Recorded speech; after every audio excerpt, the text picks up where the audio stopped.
sought a mansion with no soul. Behind closed doors saw the mess they control. Elrond's legacy built on broken dreams, but Nora's here, tearing apart at the seams. Raised in the code, found truth on the screen. Therapy sessions where the pain's unseen. Healing from the past with stories that sting. Oh no more, live that freedom ring. Hello and welcome back to the Garage. Thank you for being here. This is a very important day today.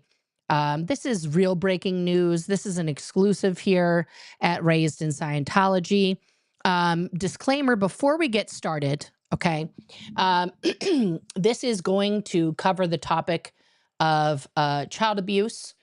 And if that is something that is triggering for you, then please, set this aside and come back next time when we'll be talking about something.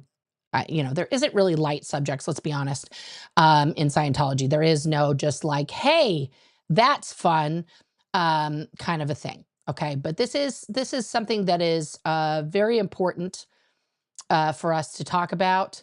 And, a lot of people out there who have been speaking out about Scientology for a long time or even a short time, are talking about what Serge Delmar has so eloquently coined, kids cannot consent, and the abuses that happened specifically to children who are born into Scientology, what they've gone through. Now, we've yet until this very moment to find a parent, a Scientology parent that is willing to say, hey, I did something wrong publicly, but not just that.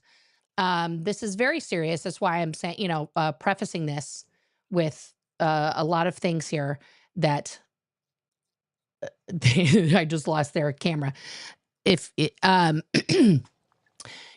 this is going to be a very candid talk with a Scientology parent about the raising of their children and how they feel about that now, and what their next step is to do in one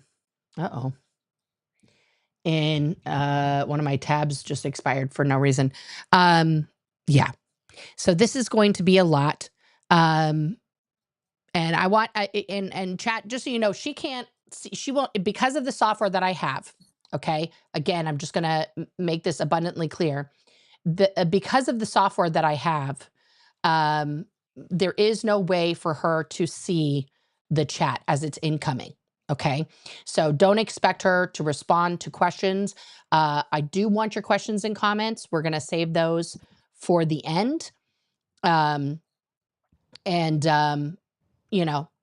get to them. Also, no, just as a note, we are not putting this person on trial. Okay, this is not a public trial of anyone or anything like that. So I just want to make sure that we're all on the same page here in terms of what we're trying to accomplish from today's live with this person, and what is going to come out. Stephanie, no, she's not still currently a Scientologist. I'll answer that right now. But we're going to get her story as well as the impact of raising her children and what got her to this conclusion that she's at now. Okay. So I got to put you guys on pause here for 1 second. I got to make sure that her camera is working, and we'll be right back.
in here.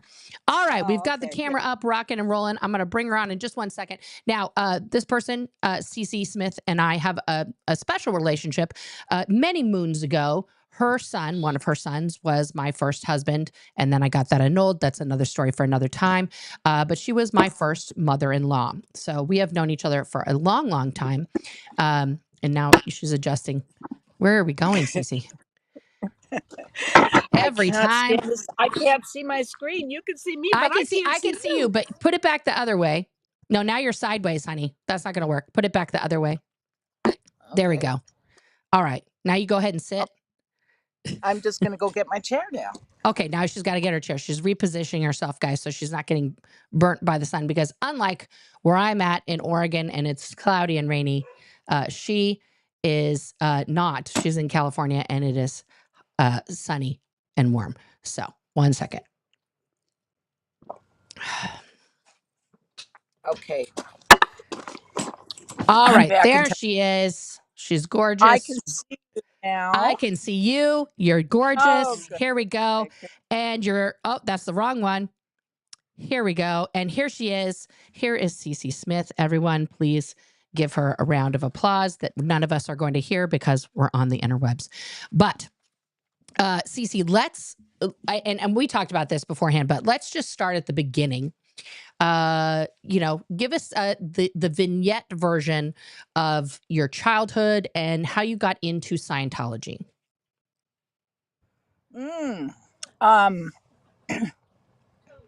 Well, I was raised in a very small town in Alaska, and I really didn't know much more than Mother Nature, fixing outboard engines and how to navigate the ocean and kill a deer and skin it up. And then I got into, my grandma introduced me to a heroin addict, nice of her. And I hung around him for 4 or 5 years. And when I decided to leave all that, within 24 hours, I found out about Scientology. Now, isn't that wonderful? Did you find out about Scientology in Alaska, or had you guys gone somewhere else? No, I got on a plane with my son on my shoulders and one suitcase. I left Alaska, went to Portland, Oregon, where I called the only person I knew who came over and told me all about Scientology overnight.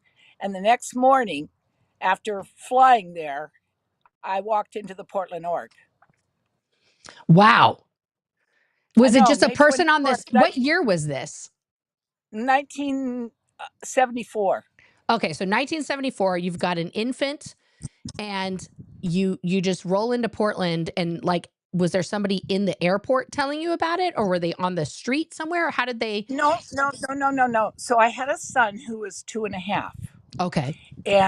And for various reasons, we left Alaska and we moved down to Portland, Oregon, and my mother was there. So she picked me up at the airport, or her wife did, or somebody did. And I got to her house.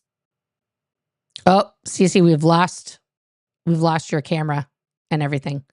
We're just getting to the good part.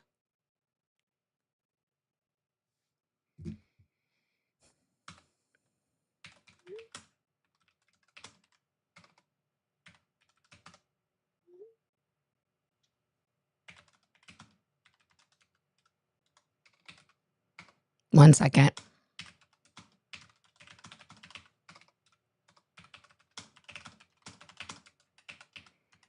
Let's see if I can get her back. Let me text her.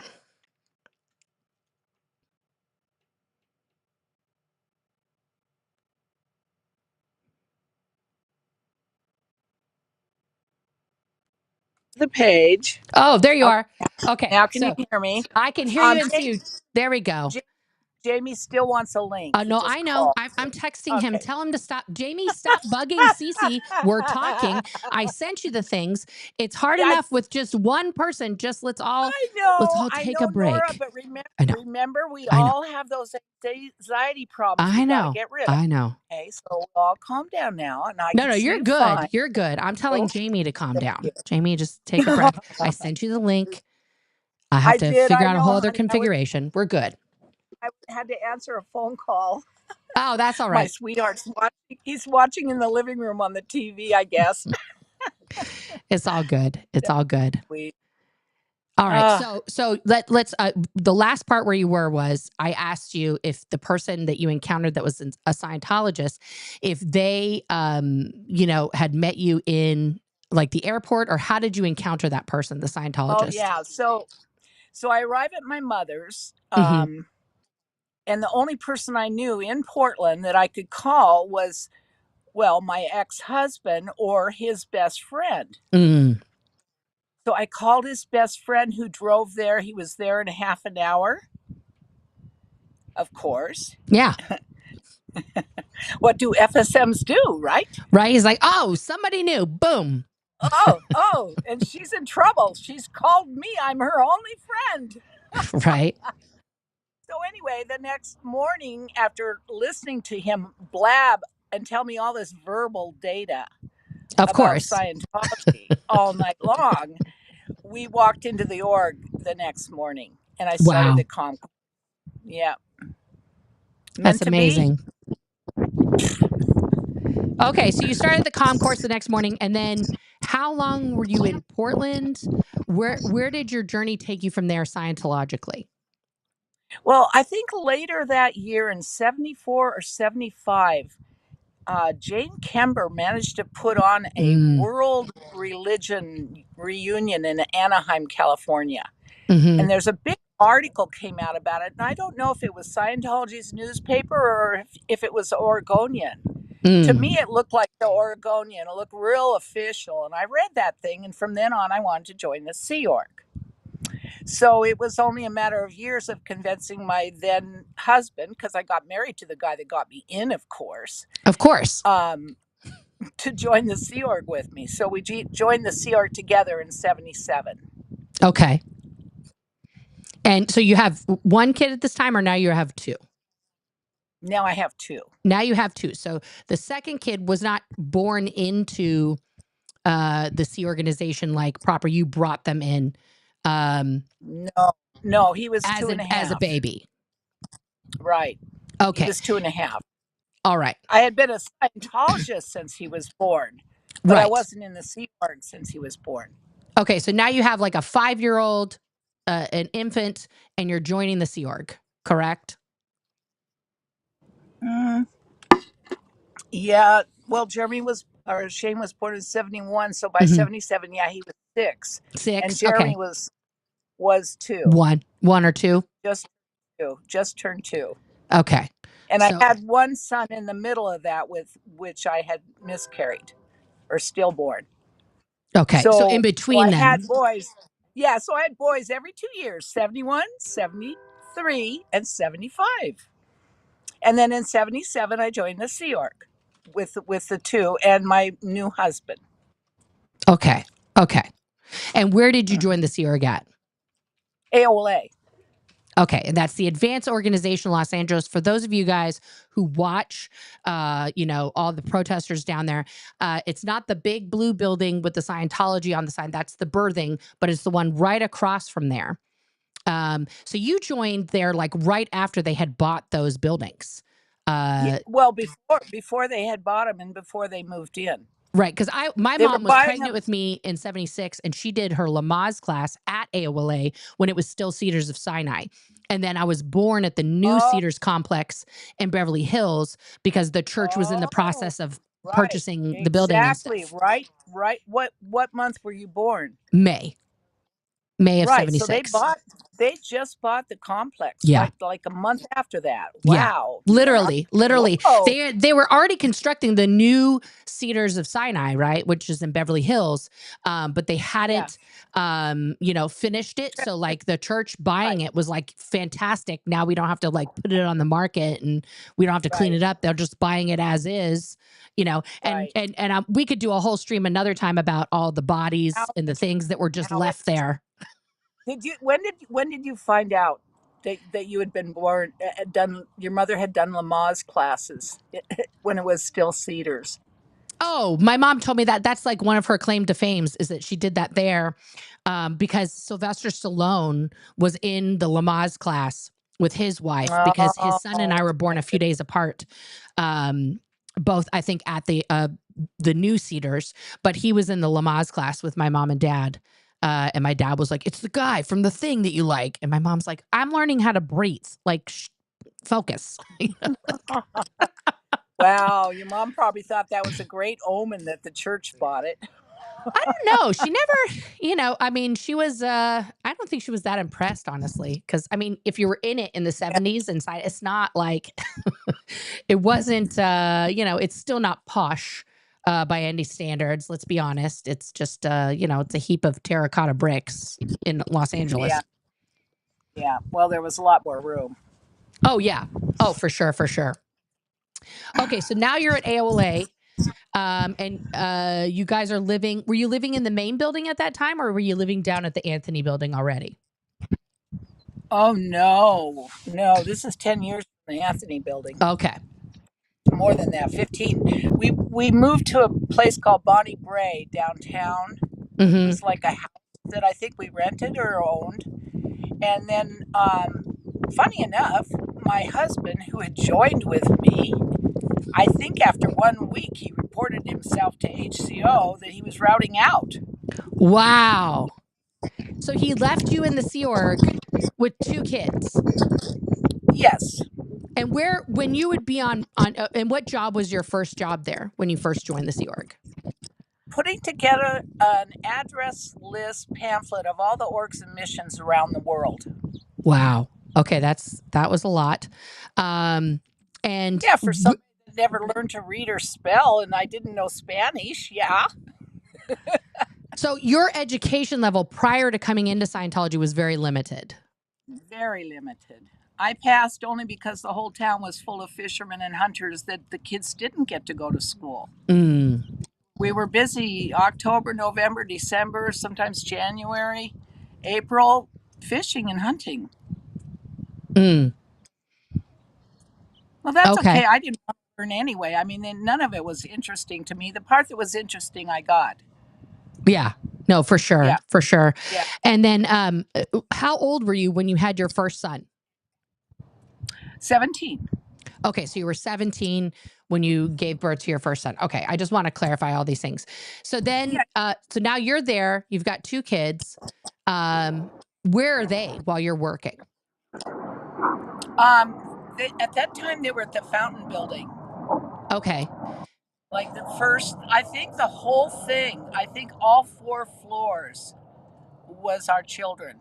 And that building, for everybody's edification, is the one that you see now next to the parking lot, where there are elderly people going in and out, but they also rent it out as like a hotel. Right, it's blue. It's blue now. Yeah, they've painted it blue to match the other buildings, and it is now a hotel that people pay money to stay in while they are doing services, Scientological services at AOLA, ASHO, and LA Org. Okay, and who, like, when you put your kids in this place, who was watching them? Well, I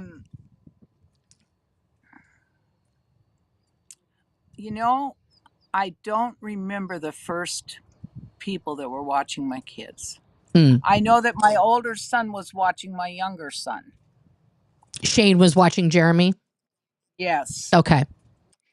And I was not working across the street at the time because AOLA, the complex, had not been moved into yet. So I was working over at Bronson, which is right underneath where the big thing outside Celebrity Center Int is. Right. So where the garden pavilion is now, there was another structure that was operating as the Advanced Organization of Los Angeles. Yes. It had an annex, and it went with a ramp from the Manor Hotel to the annex, and it used to be for old people from the Manor Hotel, and some of their staff lived there. So it was just like 2 or 3 wings of little apartments. Yeah. Yeah. They tore that down and then put the waterfall in and put the garden pavilion in and did all this other stuff to make it very posh and blah, blah, blah, blah, blah. Also probably just to erase a lot of the history of the things that happened there, because that's very typical of Scientology. Yeah. Okay. And so then now you have 6 children in total. correct? And so Yeah. the next child that comes along is who? Claire in Claire was 1981. next. Okay. July 81. Okay. And then So I had been in the Sea Org. By then, I had been in the Sea Org 4 years, mhm. and I had gotten remarried from the man who left me there, who is Mark Benedict. And a Okay, lot of right. people know him in Portland because he recruited. I remember him telling me that he had recruited 25 people for staff in Portland, not just public staff. So the guy is pretty popular. I don't know what he's doing now. I think he's carving wood and runs a trucking company. There you go. So I had gotten remarried because you know what it's like in the Sea Org, you know. Apparently the guy needed a green card. He's from Saskatchewan, Canada. Okay. So I remarried him and had Claire. Mhm. Let's see, July 81, and her name was Claire Mhm. because my girlfriend was Claire Reppin, Michael Reppin's mother. Oh, so you named Claire after I know who Michael Reppin is. So you named Right. Claire after Claire Reppin. Yes. Wow. And she helped me figure out the middle name. Okay. She gave Claire her middle name. That's amazing. See, I try to tell people that Scientology is literally the smallest town on the planet. And it really is. Like you grew up in a very small town. I think Scientology, in terms of who knows who and who interacted with who, you know, is almost smaller than that, probably. Yeah. And Claire, she just did perfect because for some reason I've never really liked French Canadian, but here I'd married one not knowing what I was getting myself into. And so she was so sweet about it. Her middle name is Elan, E''Lan, and it means clear. No, it means spirit in French. It means spirit. And Claire means clear in French. That's amazing. So Claire ended up with the brilliant name of Claire Elan. Prefontaine. That's crazy. I'm rearranging us here a little bit, Cece, because I'm gonna bring Jamie on. If you can lean to your right a little bit. There you go. Now you're perfect. Over the other way. The other way. There you go. Boom.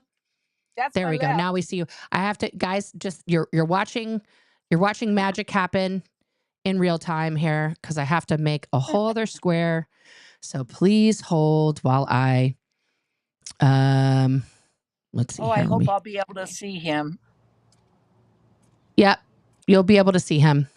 No, you should be able to see him once I. Because you know I can't see me. You know I can't see me, right? You can't see you. No, that's I don't okay. care. If you just see me, that's okay. That's okay. Yeah, that's exactly what's supposed to happen. Okay. I'll be right back. Yep. No worries. No worries. I have to make another one. Oh, don't you love modern technology, Nora? I actually do love modern technology, but what is happening? I thought I was gonna have to go visiting so I could see all my friends. I'm finally ready. No, that's not what I wanted. Nope. I need to. There we go. Let's make another box here. And then there we go. Wow, it's finally overcast. Yeah. Nice. Hey, I might move back while you're doing that. Yeah. I'll get another coffee. Hey, honey. Let's see here. No, that's not what I want. Oh, who's that? Oh, that's me. I can't see me on that one. No, you don't see. Well, you're outside now. Stuff is left. Oh, for crying in a bucket, Nora. how in the world it's showing me on the camera and the TV and I wasn't even there? Probably I mean, because you oh, it's on a comm leg. yeah. Yeah. Okay. Yes. Thank you. There you go. Guys, Wow, had me for going the there for a second. non-Scientologists out there, comm lag is when there's a delay in the communication. Okay, so why can't I do this?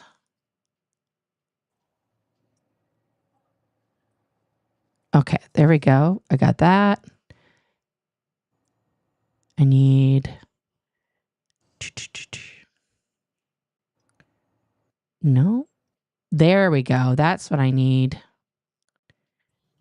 Aha! Look at that. I got him in there. Oh wow, I'm putting eye drops in. You got me like at a bad moment. I got you in the Love I'm is so Blind, sorry, like I'm so torn Jamie. up moment. Can you see me? Is my camera? You're is my in there. camera- I see you. Okay. I see you. I can't see Cece, but I can see you. Okay. Cece, I can see hopefully. Nora. I can't see Jamie. Okay. Well, you guys just have to stare at me, but Okay, everybody well, can see you guys. Hi, We'll stare at Jamie. hey, Cece, it's good to hear your voice. Nora, I apologize for bum rushing or wanting to be involved in this. No. Listen, here's the deal. Like, and everybody knows this. Like, I grew up in Scientology. I did not grow up in the Sea organization like you and Laura, who's also in the chat, did. So our experiences, although Scientology, right, are obviously vastly different when it comes to the environment that we grew up in. So your perspective on this is paramount, because you grew up here, in these places. Well, I got drawn into wanting to be part of this conversation and listen. I don't know that Nora invited me on. I started blowing her up saying, okay. But I wanted to be part of this because, I'm listening, and then Cecilia, Cece, is mentioning places where I was. You guys are talking about things, and I feel like, like you mentioned the fountain building, but like, let's talk about the physical conditions of the fountain building. You mentioned the AOLA. When AOLA in 1977, when AOLA moved to the Big Blue building, right? Okay, that annex, which was like a weird dental clinic looking building, right, where the Rose Garden Pavilion is now, it became the childcare facility. And it was the annex became the child care facility. And it was disgusting. I mean, like, there was it was just a dirt patch in the back, and like, an out of code office building where the kids were kept, and they were kind of warehouse. So I was just kind of, and then when I worked as a kid in the advanced division when I was 9, Cece was in charge of the finance. I don't want to use all the lingo, but she was like, she was over treasury. So she paid me my $9 a week, and I would see her like she had one of those doors with just the top opened, and she'd have all the pay laid out. So she was a fixture. I knew her son, as you do too.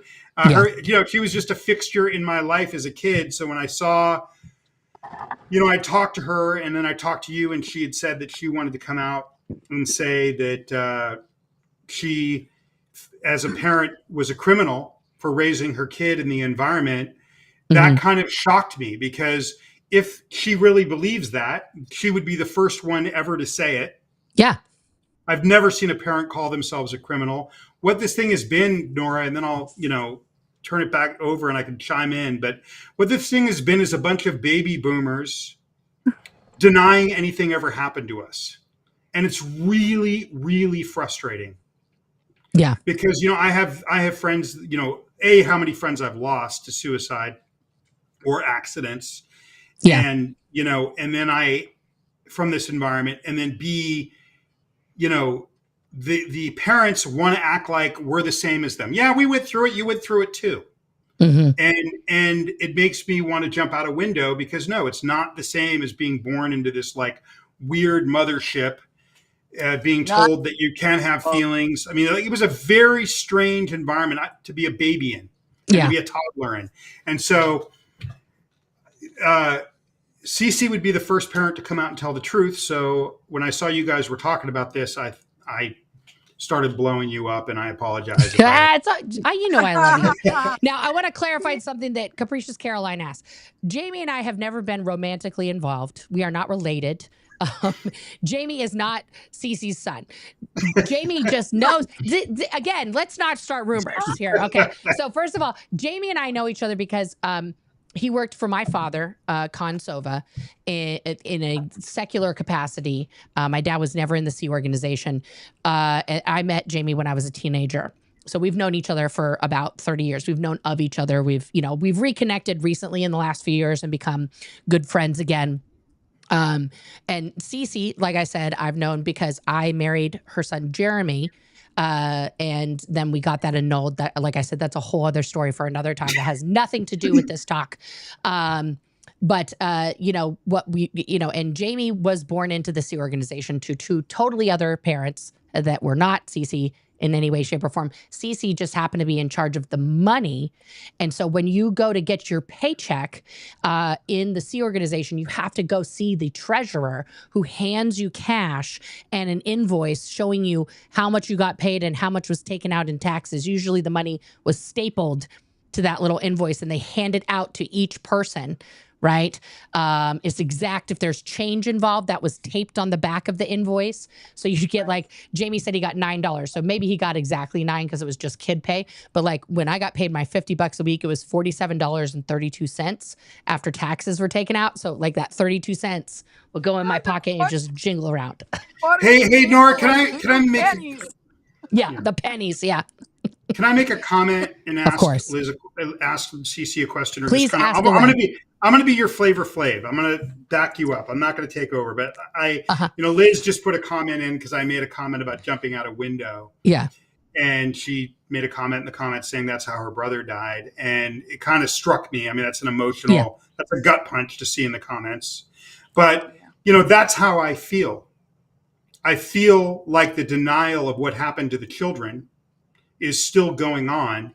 Mm-hmm. And when it continues to be denied by all these baby boomers who are trying to protect themselves, it makes us not want to exist because our story doesn't exist. And it's not just being, so I would like Cecilia to comment. Well, I have a couple questions. I would like Cecilia to comment on the living conditions of the fountain building. What did it look like? Was it nice? Was it a nice, sweet condo with a swimming pool? Like you just talked about the fountain building, like we lived there. What was it? And I mean, obviously, Cece, I have, great appreciation, respect, and affinity for you. You were nice to me when I was a child. But I'm curious, what was the fountain building, Cece? Yeah. First of all, Jamie, I think the difference is that first of all, we know many, many, many people have listened to Miriam. They've listened to Liz Gale. They've listened to Liz Ferris. They've listened to Laura Anderson, Megan Anderson. They've listened to Reese. They've listened to Sterling. They've listened to Jenna now. They've listened to all these people. So you would figure that some of the parents would be listening also. Mm. I mean, how can you be a parent to not respond to all this? It's just impossible to not respond. You're the first one. Now, people have been talking about it for years, and no one. Jamie, I'm really, really, truly, truly sorry about that. I honestly did not realize that was such a problem until I started paying attention. So, I've gone over this with my daughter. My kids that don't want to speak to me, they can wait until they want to speak to me. You can't help but be sorry for what has happened when you realize what happened. It takes a while, but But where's the rest of the parents? I totally understand you. It makes you feel like nobody can hear you, like you're not there. Yeah, and that's absolutely how the parents treated their children, as if they were not even there. They were a PTP. And for everybody listening, a PTP stands for present time problem, which means in Scientology, that's something to be handled permanently so that it no longer causes you any sort of delay or focus pull from your job. So if your child, as an example, is a PTP, they have to be handled on being whiny, on being needy, on just basically being a child. Essentially, they're told to knock that off so that they're not Right. pulling their parent off of their very, very, very important post that is saving the whole world. Okay. So, Cece, just to circle back to Jamie's question, like the fountain at that time, the fountain building and the annex, what would you describe the conditions of those two places, at that time in the 70s? Okay, well, first of all, you're going to have a little bit of my perspective Sure. because I compare my past to what I'm looking at. Now, my past prior to that was underground bunkers, old cabins that someone hadn't lived in for 30 years. I owned a Boston whaler and traveled wherever I want. I saw lots of living conditions, and I never had seen anything better than the fountain building. I mean, Wow. it wasn't anything different to me than what I had been living in. So at So, that time, you like, know, was there paint on the walls? Was it peeling? oh Was the yeah, carpet in disarray? Like, just the to paint the oh picture. okay. Yeah. Now let me tell you something. I only have one allergy, well, two now, but I have this big allergy with dust. Mm. Go figure. Those carpets, I think, were the same ones that came with the building when it was built. Mm-hmm. And you can't clean carpets forever. They wear out. Once you get dirt on them, it's like sandpaper, it runs through. So Right. here you've got 100 kids running down hallways with huge holes in the carpets. Mm-hmm. Figure that one out. I mean, I don't know. To me, like I said, I thought it was, hey, watch your step. I didn't think about this, and the kids I saw, when they weren't smiling, I did something about it. But if they were smiling, they were smiling, I, I was a nanny there for 6 months, so I know very well what it was like, Jamie. Well, I would like to respond to that, and I think it's a good way to also comment on kind of what Liz said. Liz Gale is in the comments. And Mm-hmm. Yeah. that is this, listen, we're talking about thousands and thousands of roaches everywhere. We're talking Mm-hmm. about peeling walls. We're talking about rusted plumbing. We're talking Yeah. about 5 of us. I started off in the dorms, with steel bunk beds. It was better than where we came from, which was Spring mattresses the mattresses building on were- We came from the building on Melrose, which was a torture chamber. Bare Yeah. mattresses, chronic head lice. There was a hepatitis outbreak, right? We'd already gotten rid of the measles and the chicken pox at the Melrose building, but for me, it was an improvement from the Melrose building, which was really a torture chamber. But it was slum tenement conditions. And the people that they made the nannies, and I'm not commenting on you, Cece, but generally the people that they made, they called them the nannies that took care of us, were the people that the least talented people that we wouldn't be missed somewhere else, right? Like just send them over to the quote cadet org or the child care, and they'll take care of the kids. So, what I would comment on this is a level of poverty and a level of neglect that is, I don't even know how I'm still standing. But I will say this because of Liz Gale's comment and also knowing you, Nora, and knowing so many of the kids that weren't a baby in it like me. Okay. Right. Okay. And I'd love for Cece to comment on this, or either of you. Just the being a kid, say I hadn't been in that poverty, but I had been in like a wealthy household. Mm-hmm. I'm still being told I'm a 1 trillion-year-old being and a fallen God. Exactly. I'm still being told that I'm one of a billion children. I've been your father. You've been your mother. Right. And I would love your comment. I would love you and/or Cece to comment on this. I believe these constructs these constructs given to a child who has no bearing on the world, who believes in Santa Claus and the Easter Bunny, being told they're this, fallen God, they're not allowed to experience emotion, they're just one of a billion babies. You've been their parent before. They've been your parent.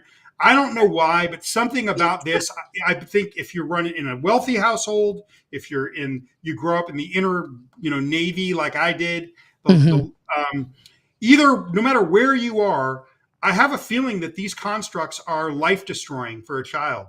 I don't know what it is. Like, there's no emotional life allowed. You are shut down. You are catatonic. You are numb. The poverty was horrible, but I don't know that Liz Gale or some of these other people, or Lara, had it better. I just think these constructs are mind destroying, and I don't know how sometimes I'm alive, especially when so many of my friends are not. And I would just like another perspective on that, because we're constantly, the baby boomers love to say, oh yeah, we're the same. You were a member, I was a member, we went through it. But there's something different about those constructs, about being a nothing from birth, whether you're in it or out of it, public. And I would love to hear your point of view and Cecilia's point of view on that. Go ahead, Cece. First of all, Jamie, this whole idea of feeling an emptiness because someone's not talking to you, or they never answered your question, or they're putting you in a room because they're too busy to deal with you. That's what I had from child when I was born. So you were set up for this. You're perfect for it. I was set up for it. So I enjoyed the Mother Nature. I helped, my dad taught me to build things. I never craved it because, I remember my dad tucking me in bed and saying he loved me one time in 17 years. And I remember my mother, every time she got drunk, she told me I was a saint and that she loved me and thank you for being my daughter, kind of thing. But, I never expected it. It wasn't something that maybe it made me feel good, but I had enough things to make me feel good. Because I was stealing my mom's cigarettes, I was drinking the booze where I babysat. I had all kinds of boyfriends to go partying with. I didn't need that kind of stuff to make me feel good. So I didn't even know that a child could have that problem until I listened to Miriam and even Laura. She came out and told me to her face, and I didn't even hear it. I hear you. Of a shock. And that's the problem with a lot of baby boomers. They grew up with these post-World War II parents that were already distant. So who cares if somebody's distant? But it's another layer of distance. Again, we're not talking about the fallen god, trillion-year-old baby. You're not allowed to be a child. I don't know that it makes that big of a difference whether you're public or wealthy. You're still being told you're a problem. I'm busy. I need to go up the ladder to my spiritual awakening. Get your shit together. You're 4 years old. You're a trillion-year-old fallen god. Just fucking remember and let's move on. Yeah. Okay? Like, that's what the kids in the wealthy homes were getting. So I'd love your opinion. Yeah. So yeah. Go ahead, Cece. Yeah. Jamie? Yes. I left home when I was 17. Up until that time, nobody had told me that I wasn't a good girl. The only time it came to me was in my own head. Not my dad, not my mother, not anybody, even the people I had stolen from. Even people I had stolen from. And of course, my mom made me bring it back in the little brown bag and apologize.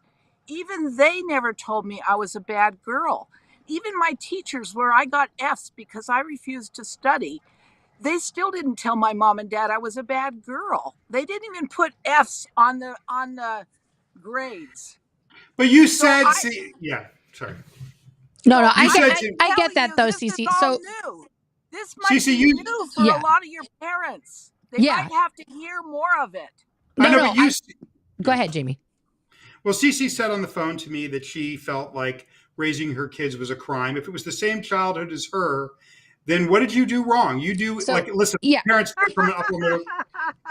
So what's the crime if it was just a continuation, Cece? It sounds like, what you grew up in a criminal environment. I just what I want to understand, Cece, is that you had I know. So you had two kids when you joined the Sea Org, and then you had Claire in 81, and then you had your your Sarah in second daughter, 83, Sarah in 83, and then Sandy in 85. and Sandy in 85. So by 1985, you have birthed 6 children. One was Right. stillborn.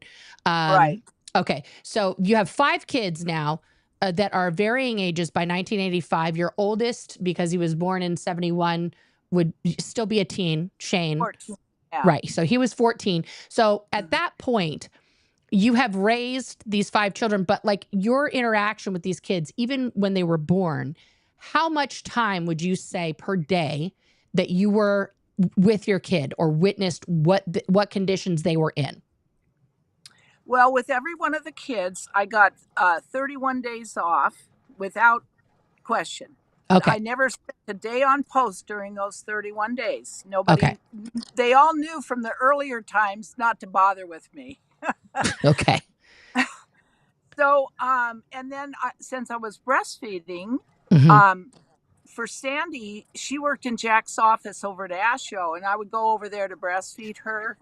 And then I think when Jack had to get sent out on tour, he worked in the FSM area with Jeff Averin Mhm. and Ruth Silverman and all those guys. And when he went out on tour, then they got a babysitter, which was 1234 North Edgemont or something like that. And I went over there to breastfeed her. So, I had, and then I always had from 5 to 7.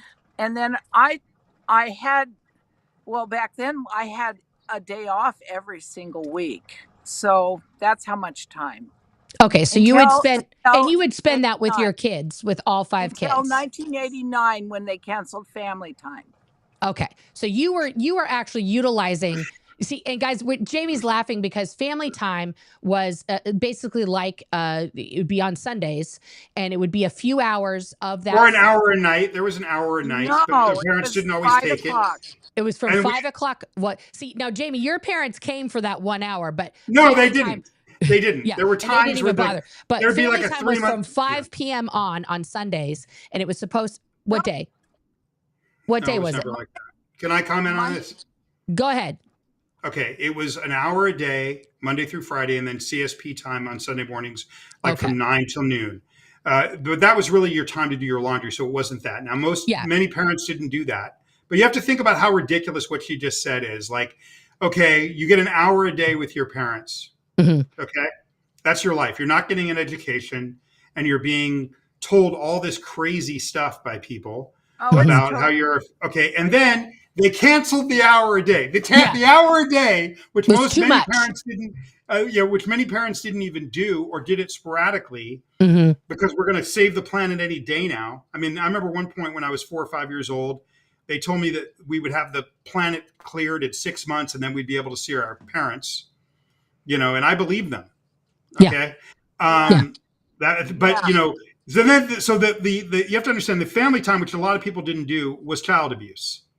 You're not getting educated. Right. You're not getting any structure. You're getting these strangers that don't care about you, take care of you. You're in these dorm-like conditions. And then they canceled the child abuse. The child abuse wasn't abusive enough. Then it had to turn into no parents, no family. But, one of the things that I'm trying to say, and I want to get you or Cece to answer this question is, the poverty was bad.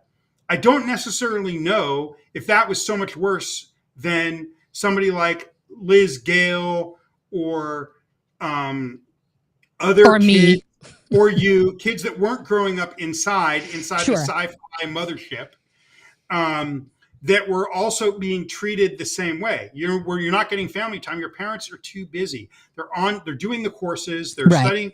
They're doing the machine counseling. They're doing these things, and you just need to be an adult because you've lived a trillion times before. And if you're emotional, you're dramatizing, right? If something bad happens to you, your parents are looking at you like this is a public person. If something bad happens to you, your parents are like, "What did you do to deserve that in this life or before?" There's catchphrases for Scientology parents that I think were universal, not just Sea Org Scientology parents, like knock off, that's bank.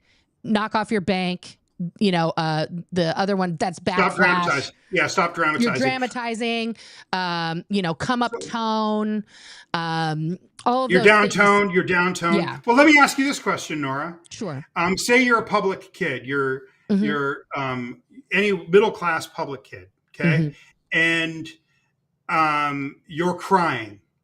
Okay, and your parents have done OT3. Okay. What are they seeing when they see you? Case on post.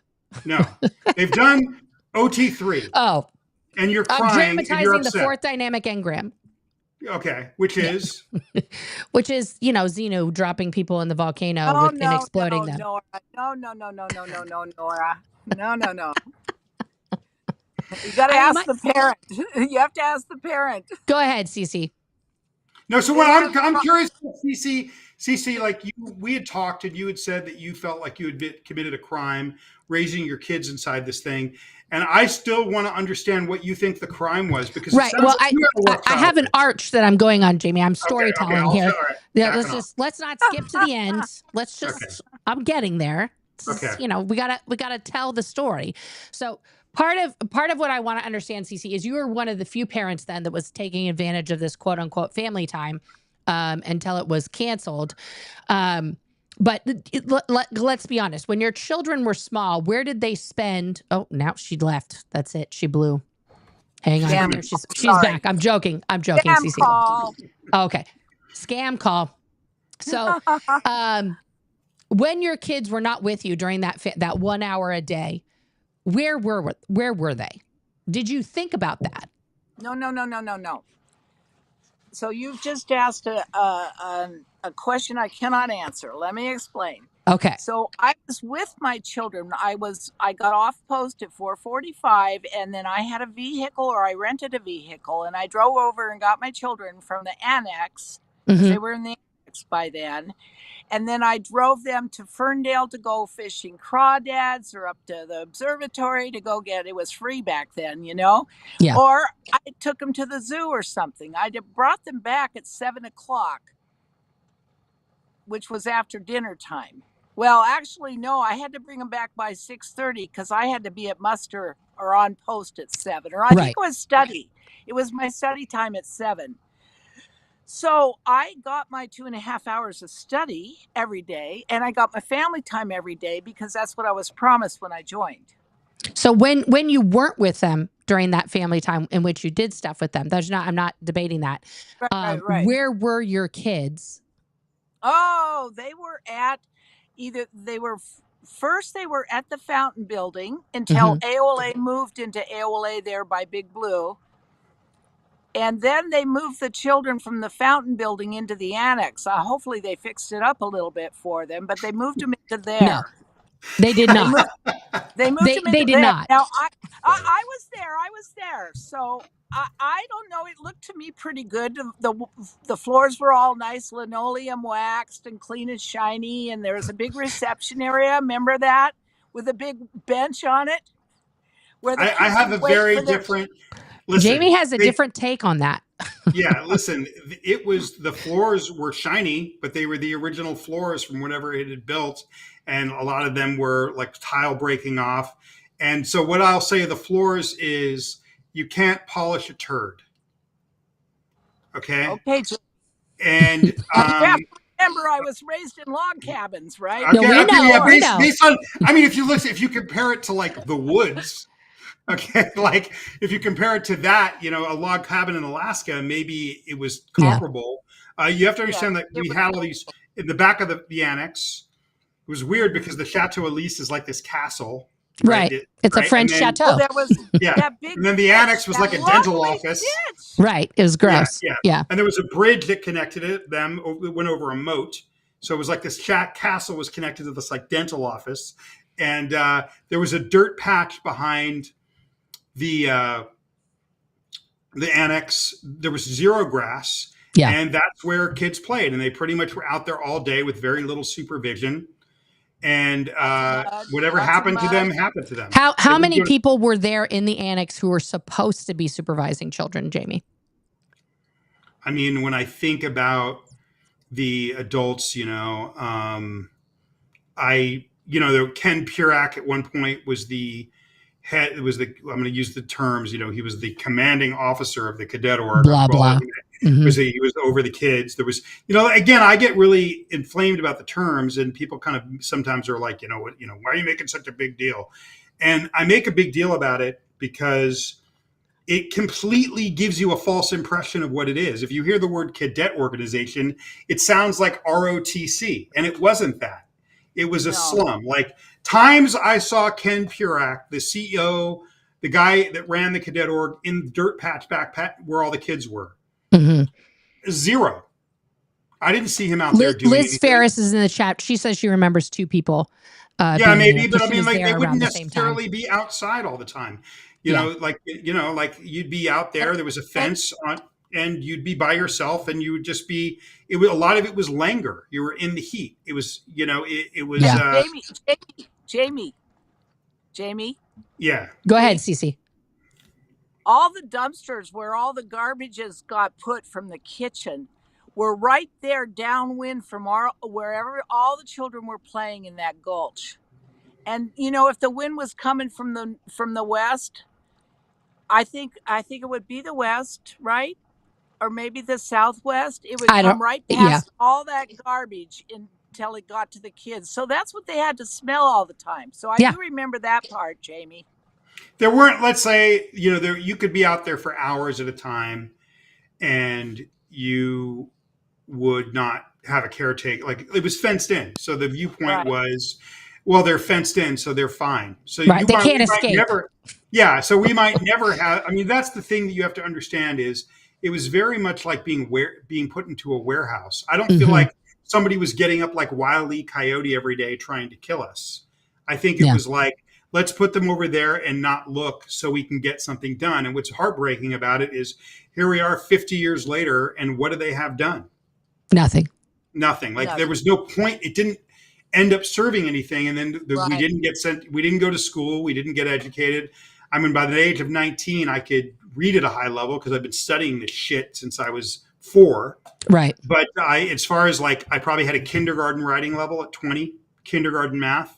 And that was brutal, dealing with my illiteracy because I was growing up inside this grinder. So Cece's the worst person to ask about the living conditions because she grew up in a log cabin in Alaska. Okay, she grew up in worse than a cult, guys. She grew up in an underground bunker in Alaska. So Nora, I would like you to weigh in on one thing. I will Flavor Flav out of this thing and back off, but I would like your point of view on something. Well, I feel like you have a really good analysis of things. Let me ask you a direct question. Sure. Me growing up in the poverty and getting these things, the dramatizing, the trillion-year-old being, you've been a Thetan a million times before, not seeing your parents at dorms. You have all that. But I don't know that if you grow up in a middle-class household, you're seeing your parents and you're not getting the same message. Yeah, I mean, what is saying these things to a kid? Is it damaging? Is it not? Can it fuck you up? Can it not? Like, I'm sorry, I'll stop swearing. But no. You can swear as much as you want. I don't care. So here's the situation. Like, I was born in 1976. My mom was in the guardian's office at the time. She got a whole 2 weeks off of post. They were so impoverished at the time. They were living in like a 1-bedroom somewhere in Los Angeles, just like a total shithole. And they didn't even have diapers for me when I was born. There was no car seat. My mom held me in her arms on the way home from the hospital. And so, after her 2 weeks off, she brought me in to what is now Celebrity Center, to sit and be with her in the guardian's office while she was doing her job. Like, there was nowhere for me to go. She refused to put me. Was the guardian's office in the manor? Yeah, the guardian's office was on the 7th floor of the manor at the time, the 6th and 7th floor. And my mom refused to put me in the annex with the other children. Like, she was told a bunch of times. But like, this is how I grew up, okay? My mom looked at Seared kids and was like, I would never do that to my kid. That's child abuse, what they're in. So she was like very protective. She also had a big button, like a big kind of like upset with what I think everybody in Scientology referred to as org brats, where you would just see people's children running about orgs just unsupervised. And this is just in regular orgs, not the Sea Organization, where they'd just be running throughout the org, screaming and being children, you know, chasing each other, playing with toys and stuff like that, because people couldn't afford childcare. Like, I grew up in the Bay Area in Northern California. And when we would go into the org, my mom, like, I'm like 8 years old, okay? And my mom would look at these other children and just be like, ugh, org brats. Like, this is why I never did that to you, right? But they did tell me crazy things. Like, the day after I was born, I was like 24 hours old. My mom was like, you know, lighting up a cigarette in the hospital room because it was 1976. And I started fussing. And my mom looked at me. This is one of the famous stories about me. My mom looked at me while she's smoking. She says, listen, just let me finish my cigarette and then we'll go. And then I stopped fussing. Right. Like, and so they were like, she's OT. She understands everything. Like, she is amazing. You know, like, there was other things. Like, my dad, I think when I was like 3 years old, like, handed me his e-meter and I set it up. You know, I was like, oh, she's remembering how to I set up probably an heard e-meter. about that, You know, Nora. huh? That rumor went all over the place back then. Yeah. Yeah. Yeah. No, So it's just wild that the things that you get put on, like this trillion-year-old, you know, former god, is like, that's my parents were looking at me like that my whole life. You know, especially my dad, who put tremendous amount of pressure on me. So it doesn't matter what the floors are made out of. No, but say you're a public kid, like even a wealthy kid or like a middle class kid. Like, if we were to talk about my wife, and when I say my wife, I mean Mitch Brisker. Okay. If we were to talk about his point of view, which is, you know, it's no big deal to be, you know, treated like that, say in a middle class home, and again, I'm going to ask you the question directly. Don't take it away from you. Is getting these constructs of being a trillion-year-old person that can remember everything, that's been a parent before, a child before, that's done every job in the history, driven spaceships, been a garbage man, been a doctor, you've done everything. All you have to do is remember. Okay. If you're upset, you're dramatizing. Right. Okay. If you're upset, you're down tone. Right.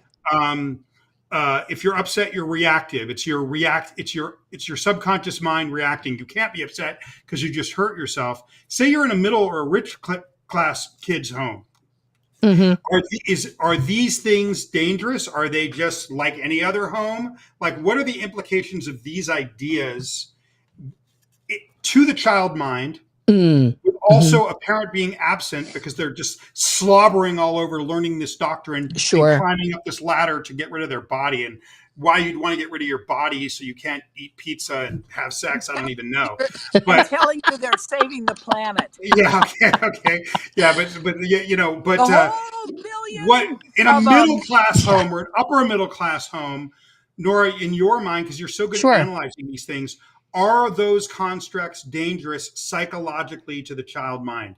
And, like, I'd like to get I mean, like, I think my psychiatrist and my therapist would 100% agree that they are extremely dangerous to any mind, no matter what the living conditions that you're exposed to as a child, because the nurture portion of your upbringing, regardless of what your bed looks like, right, is the key component. And so if your nurture is from people who adamantly believe that a child doesn't actually exist because, you know, they've been, you know, brainwashed to believe that there are no children, that everyone is this immortal person in a teeny tiny body, you know, it makes for a very hard upbringing when you are expected as a small child to have no childlike qualities, to have no curiosity, to not ask questions,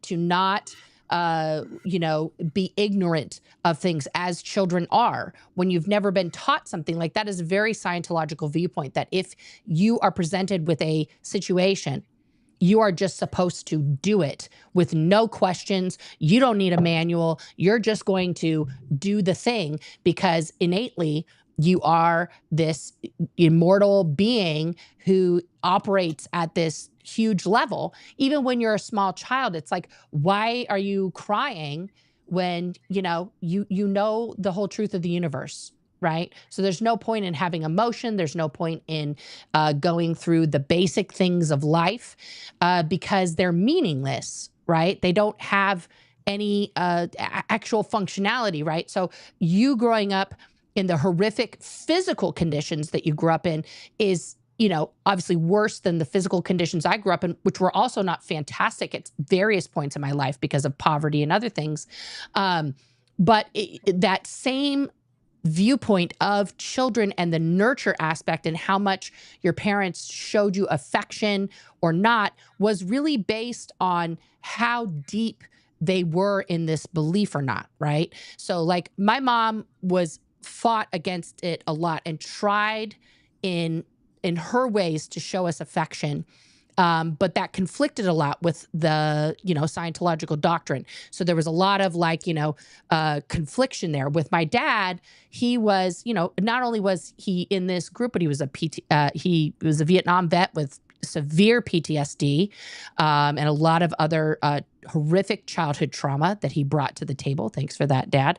And so that conflation of like two people, my parents, who both had tremendous childhood trauma, grew up in the 50s and 60s in the shadow of the Cold War. My dad is a war vet. And then the cherry on top, this ridiculous doctrine that brainwashes, you know, well-meaning adults who think they're saving the world into this belief that there is no such thing as a child, right? So when, like, I saw DOA today, you know, asking people, is there child auditing happening? That's not even a question that would register in a true blue, very deep believing Scientologist's mind because there are no children, right? There are no kids. Like I think that's the problem with your wife, Mitch, is that those people that he was working with that were surrounding him in his mind because of his deep belief in Scientology at that time, they were not children, right? They were teens. They were, you know, these upstats. They walked around, especially young people in the Sea Organization. They walk around like they are, you know, older than everybody else and more mature, and they have all this authority and swagger and stuff that they have not earned or understand even, you know. But Nora, go ahead, Cece. So Jamie wants to know what the crimes are. Yeah, and I want to tell you. Yeah, go ahead. Wait. What you're talking about right now is a crime. Yes. It's a crime. And as much as L. Ron Hubbard wants to tell you that you don't invalidate anybody and you don't evaluate for them, what the fuck? I don't know how it could be worse. Yeah. So I just can't imagine. No, 100%. So let's talk about that for a minute. So you were in the Sea Organization until what year did you leave? 96, and I stayed at the Anthony building until 97 because I couldn't figure out how I hadn't saved enough on my $50 a week to get an apartment. Right? Like, yeah, that's going to get you somewhere. Okay. Right. So then in 1997, you went where? I paid first and last on an apartment right next to Kaiser at the Edgemont apartments there, just up the street from Kaiser on Edgemont. Okay. Right next to Barnsdale Park, which was one of my favorite hideaways. Okay. And so at that point, how many of your kids were in the Sea Organization? When? 97. Oh, when I left. Okay. When I left, by then my first child had died.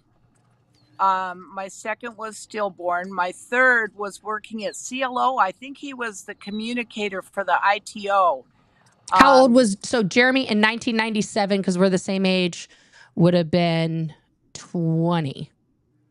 Well, yeah, he had already been in the Sea Org before that. Because remember, 91, they went to the ranch. And I don't think Jeremy went to the ranch. He joined the Sea Org in 1991. No. I kept him running loose for about 5 or 6 years first. Okay. Until I routed out. No, I didn't route out until I got kicked out in 96. I pretty much had Jeremy in like Pinewood. Remember Pinewood? Oh, yeah. Mm-hmm. That's a Scientology school for the rest of you guys in Los Angeles. Yeah, Doug Hollow, Rose Hollow, wonderful people. Mm-hmm. And then when that didn't work out or I didn't get money for it, he was basically on the streets in Hollywood. I got him a Commodore computer so he could learn to read and write by following the instructions on his Commodore computer and play games, probably. So he So never anyway, had any education outside of whatever occurred in the cadet organization, which was basically nothing. And then he went to Pinewood, and that was Scientology based education, which was literally not at that time not an accredited school. no, And they were lots, doing the lots very of, basics with children, like and lots reading, of writing, science. arithmetic. Lots of science, though. They taught him how to build a motor that would charge batteries Mm-hmm. when you pedal a bicycle. I mean, these were Jeremy's type of things. So he loved it there. But anyway, And then he joined the Sea Org basically because he didn't have anywhere to go, or what was the deal? probably. Okay. So he was a teenager. What about Claire and Sarah and Sandy? So by 96, Claire would have been 16. Sarah would have been 12. Let's see. Sarah was born in 83. So by 90, she would be 13. And Sandy was 6 in 91. So she would have been, oh my God, Sandy was born in 95. So yeah, she'd be 11. Sandy would be 11. Okay. So Sandy was working at ASHO, in I think ASHO Foundation by then. She was 11 years old and she was training to be a class 4 auditor. So she was in the Sea organization at that time. Yes. At 11. What about Sarah and Claire? Well, Sarah was developmentally delayed, so she was at the ranch. And Claire was 16, but she refused to join the Sea Org. Mm-hmm. So she was kind of flopping around with her friends. She had a problem the year before. And because of that, she was no longer going to the ranch or the cadet org or anything like that after 95, I think. Because she was kicked out. Well, I don't know that she was kicked out. Yes, I remember one time I was going to go take her with me to the ranch to visit Sarah, and they told me she couldn't go on the property. Right. So that's when I first learned, that she was for some reason kicked out. Nobody. Do you remember why she got kicked out and why she wasn't allowed there? I have an inkling, but it was all something I assumed later. I don't really know, and I've never spoke to Claire about it. Are you still talking to Claire, or is she disconnected from you? Absolutely, every single day. Okay, good. Well, that's good. That's good. Yeah, she's doing very well. Very well. So you have an 11-year-old in the Sea Org, and then your 20-year-old is joining the Sea Org at that point. Well, he's been in the Sea Org for quite a while. He was being the CO's communicator for the ITO, Kirk somebody. Mm-hmm. Oh, right. So he had joined the Sea Org also as a minor. So you had 2 minor children join the Sea organization. Yes. And Shane, your oldest, had passed away in Alaska from suicide. Correct? Yes. Okay. From heartbreak. Yes. And had he at any point joined the Sea organization, or had he always just been in the cadet school? No, he was kicked out, I believe. Well, I don't know. Jamie might have known him. His name was Shane Hutchins, and he was born in 71. So I guess I knew him and I knew Jeremy. Yeah, well, there you go. You probably remember him better than me. It's still a little bit covered up with the trauma stuff. I'm sure you understand. Do you feel, Cece, that if he had if he had like true support and a more kind of present parent in his childhood, and I'm not blaming you for this because you grew up the way you grew up, but do you feel like someone could have dealt with heartbreak or the things in life better and easier to the point where maybe they wouldn't take their own life if they had not had the previous trauma? 100%. Without question. All it took was somebody to listen to them. Mm-hmm. And although they talk about the communication course, You can't listen when you're so full of the biases that L. Ron Hubbard feeds you. Yeah, for sure. You're in a different universe. So from 97 until now, which is quite, we're talking about 30, almost 30 years. So in the last 30 years, correct me if I'm wrong, you've been kind of like in and out of doing Scientology yourself, correct? Like you've taken breaks and things like that, or no? Go ahead. Tell me the story. Okay, so in 97, I set up my own business because, I had to pay my credit cards off. Right, of course. And I ran that business for about 11 years. My husband stayed in the Sea Org. He worked in the landlord office, and I'd sure like to know if I would really like to know if and that's Jack Krushko, correct? That we're talking about? Yeah. All right. Jenna worked in the landlord office, so someday I hope I can talk to her about Jack Krushko. We were married 24 years. But in 2005, I decided to pay for 100 hours of knots. Okay. And that was OT5 or OT7? Yes. OT5. OT5. Gotcha. I was already OT4.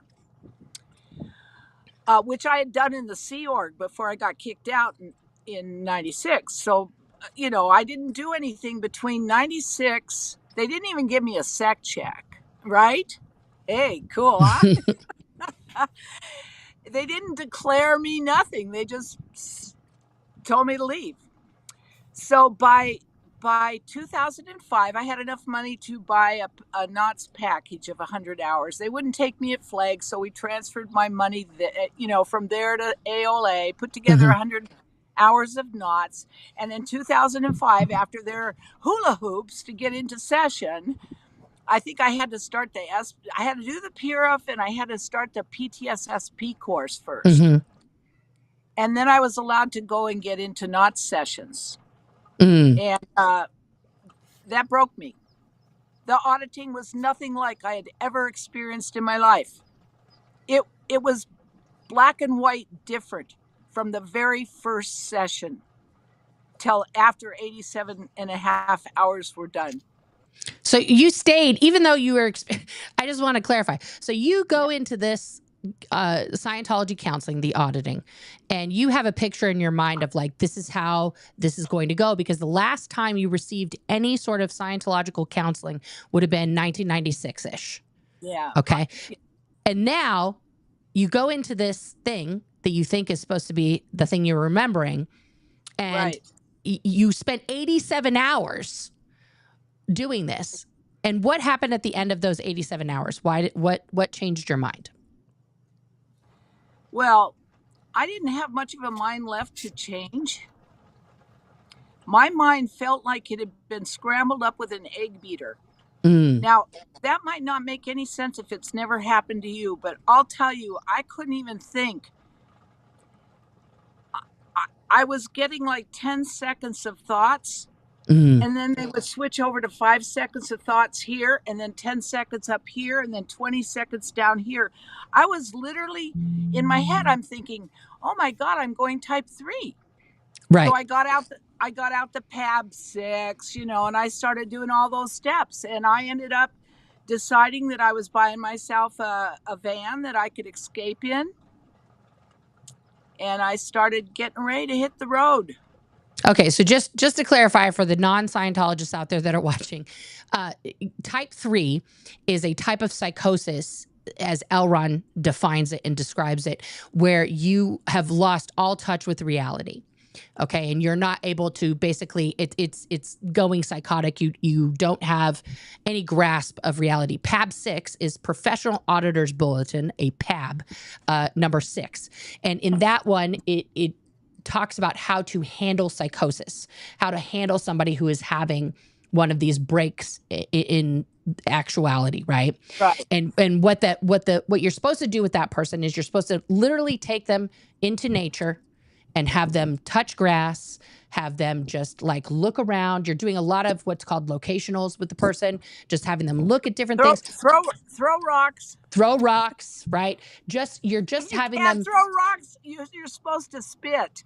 You're right. There you go. If you can't throw rocks, you're supposed to spit. But it's just supposed to bring the person back in touch with the earth where they are, because they have fractured their personality. It's almost like literally going and becoming a schizophrenic is like Right. what L. Ron describes like type 3 as. It's So like 100%. What do they call that when you have a nervous breakdown, like a panic yes, attack that doesn't yes, end? yes, exactly. And so And we L. don't Ron's have solution for tools that for is that in to, yeah, Scientology. the number one thing to do is to change your environment. So you have to, and also the key part is that you remove this person, whoever this person is, who's completely cuckoo cuckoo at that point, to far, far, far, far, far away from Scientology. Like that's the number one thing. Go far, far, far, far away from Scientology.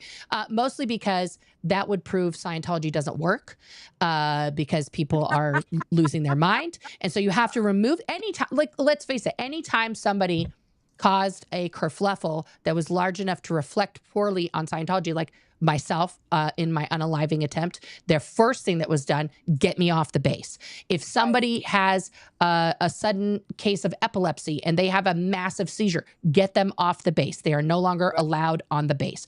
Anytime there's something that's really going to reflect poorly and bring negative attention to Scientology, they remove you. Look what happened with Miriam's dad. He is essaying a 3-year-old. Okay, let's move him to England so that he's not in Australia to get prosecuted.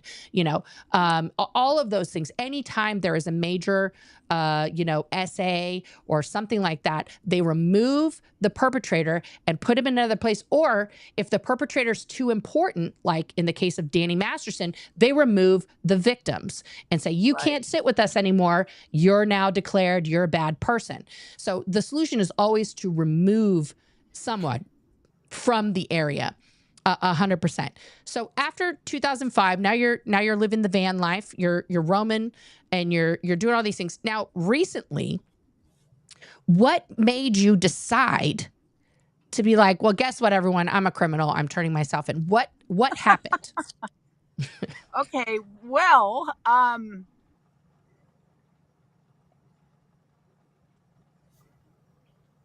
don't know. What were you watching? What were you consuming that was like, hey, I have to pay attention? And I mean, did you start watching, the Born-ins like content? No, What no, happened? no. Let's see. What do I got here? I started studying this. Okay, anatomy, actual science. There you go. Yeah, and I studied all about, the muscles and the nerves and the blood and the respiratory system and the lymph system. And I started listening to a guy named Andrew Huberman. He's a neurologist.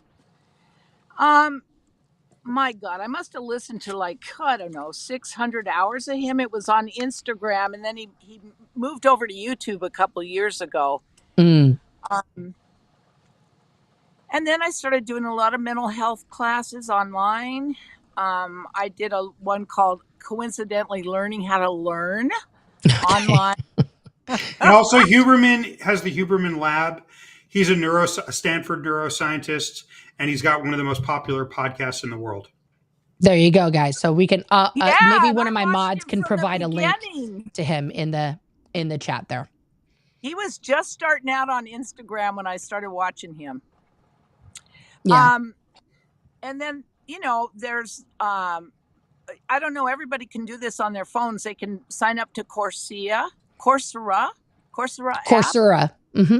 Right. And you can do free courses, college courses. Yes. So I did some of those. And then, you know how we ex-Scientologists or whatever are. I would usually quit in the middle and then go off and study something else, and then quit in the middle of that and go study something else.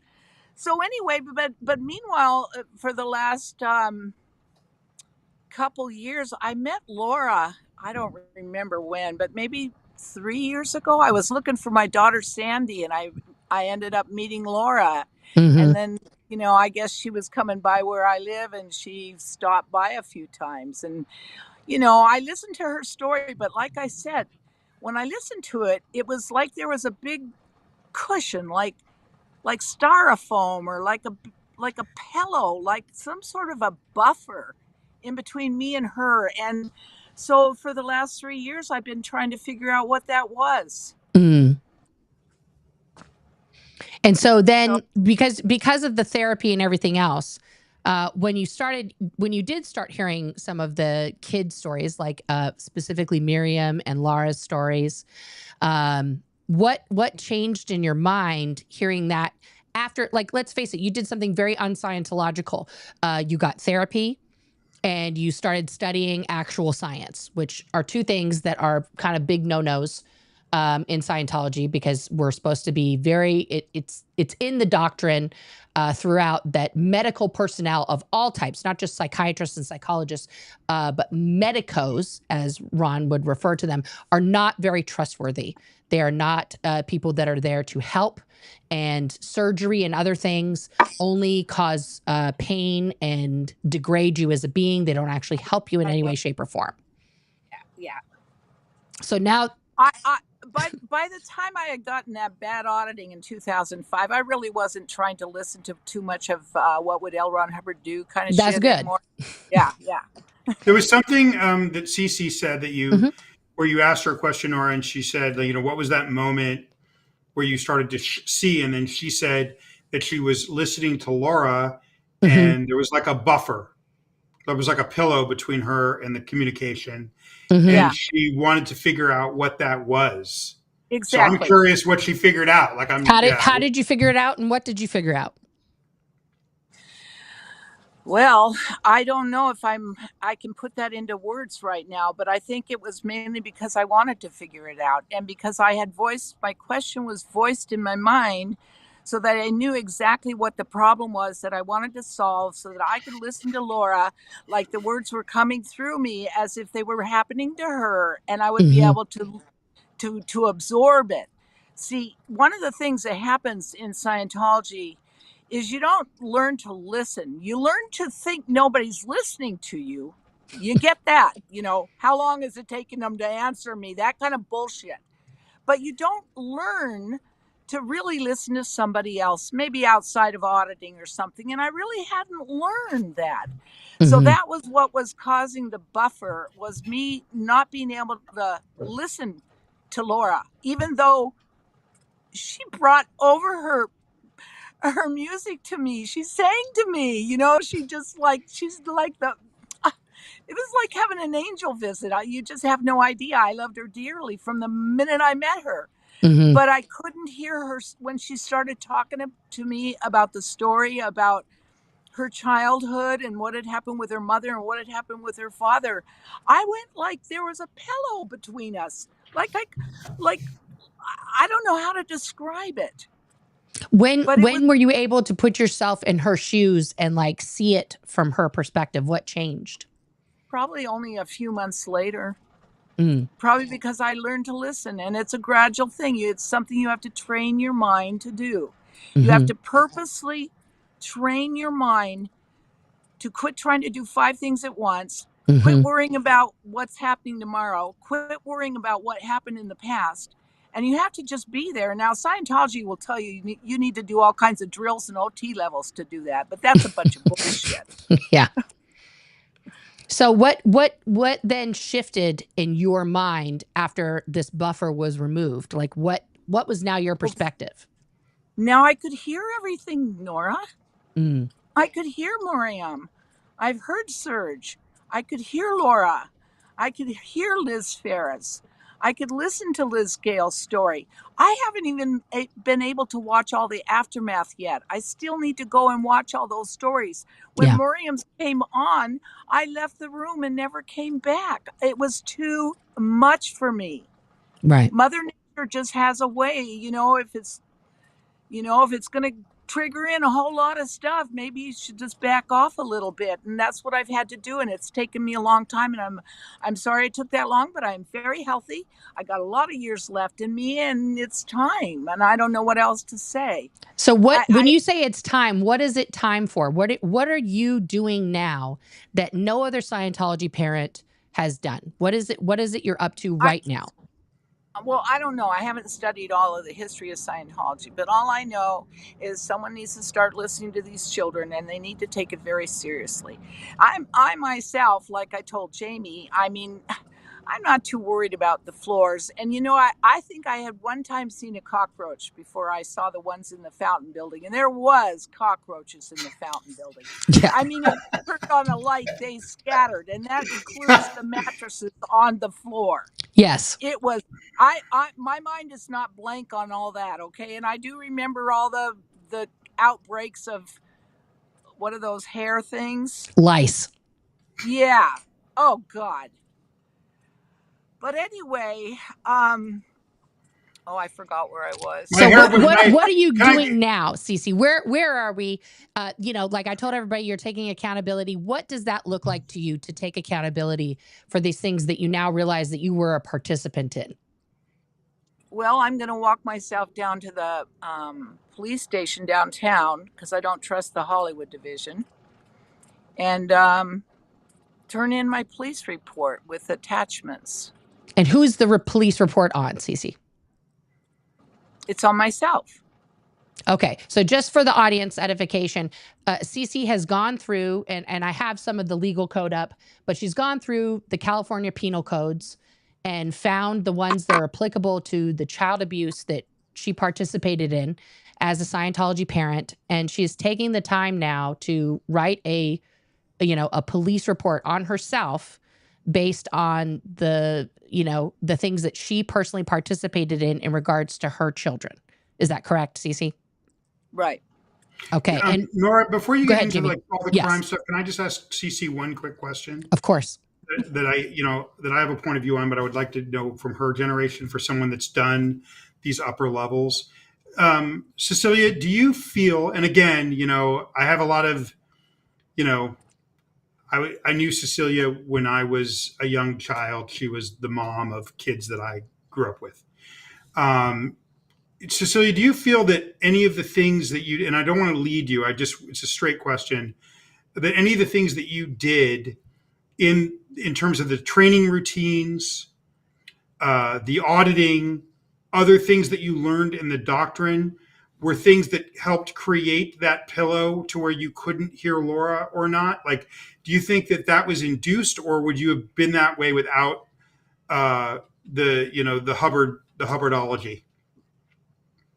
It's hard to say because I was never really in touch with the real world before I got into Scientology.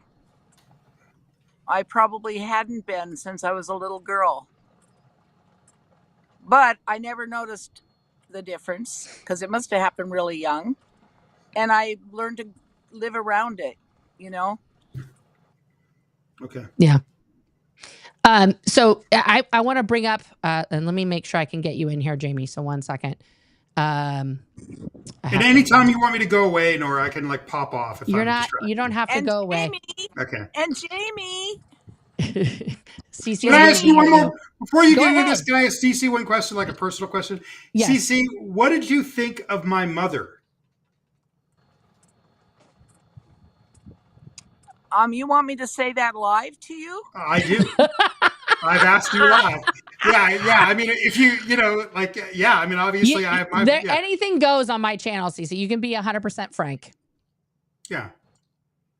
Okay. Well, one of my first jobs when AO was still over there at the annex was working in the galley, of course, and your mom's job was the medical officer. So maybe she did other things, but she was the medical officer also. So she went around with her clipboard, especially in the galley, to make sure things were clean. And I was talking to my husband at the time, and I think maybe Stacy Kellerhalls. And we were talking, and I had jumped up on the butcher block to sit.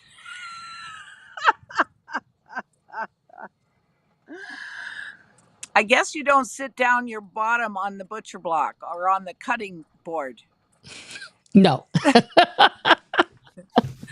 That's when I met Jamie's mother. And what about when she was? Yeah. Go ahead, Jamie. What about when she was like a counselor, an auditor or the senior case supervisor at when you were the Treasury Secretary at AOLA? I mean, what did you make of her?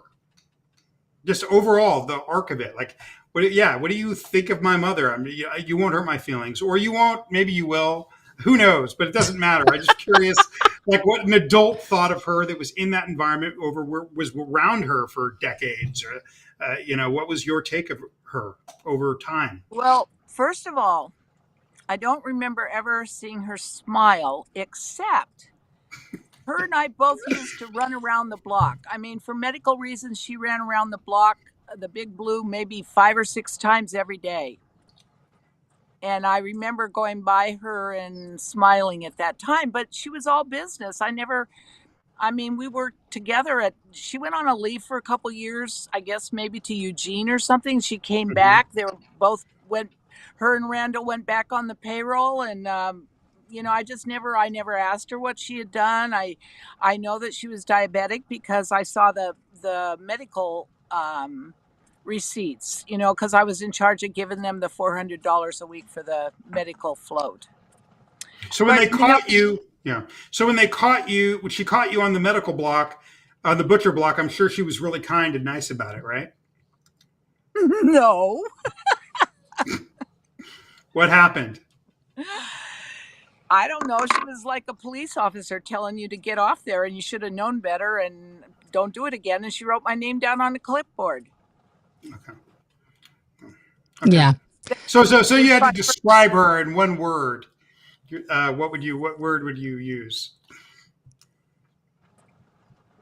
Like a beautiful pinup Barbie doll, but she had dark skin but they had them like that. Those cut out, those paper ones you could cut out and put clothes on. Hmm. She was like the dark one. She had her very, very nice hairdo. So what was her personality like? Yes, they didn't have There Black wasn't Barbie in the 80s. That's Yeah. a new thing. Yeah. there wasn't a personality really. I mean, it was more like she just told me to get off the block and I should have known better and wrote my name down on a clipboard. Was she nice? I think Jamie's alluding to, was she a nice person or was she a not nice person?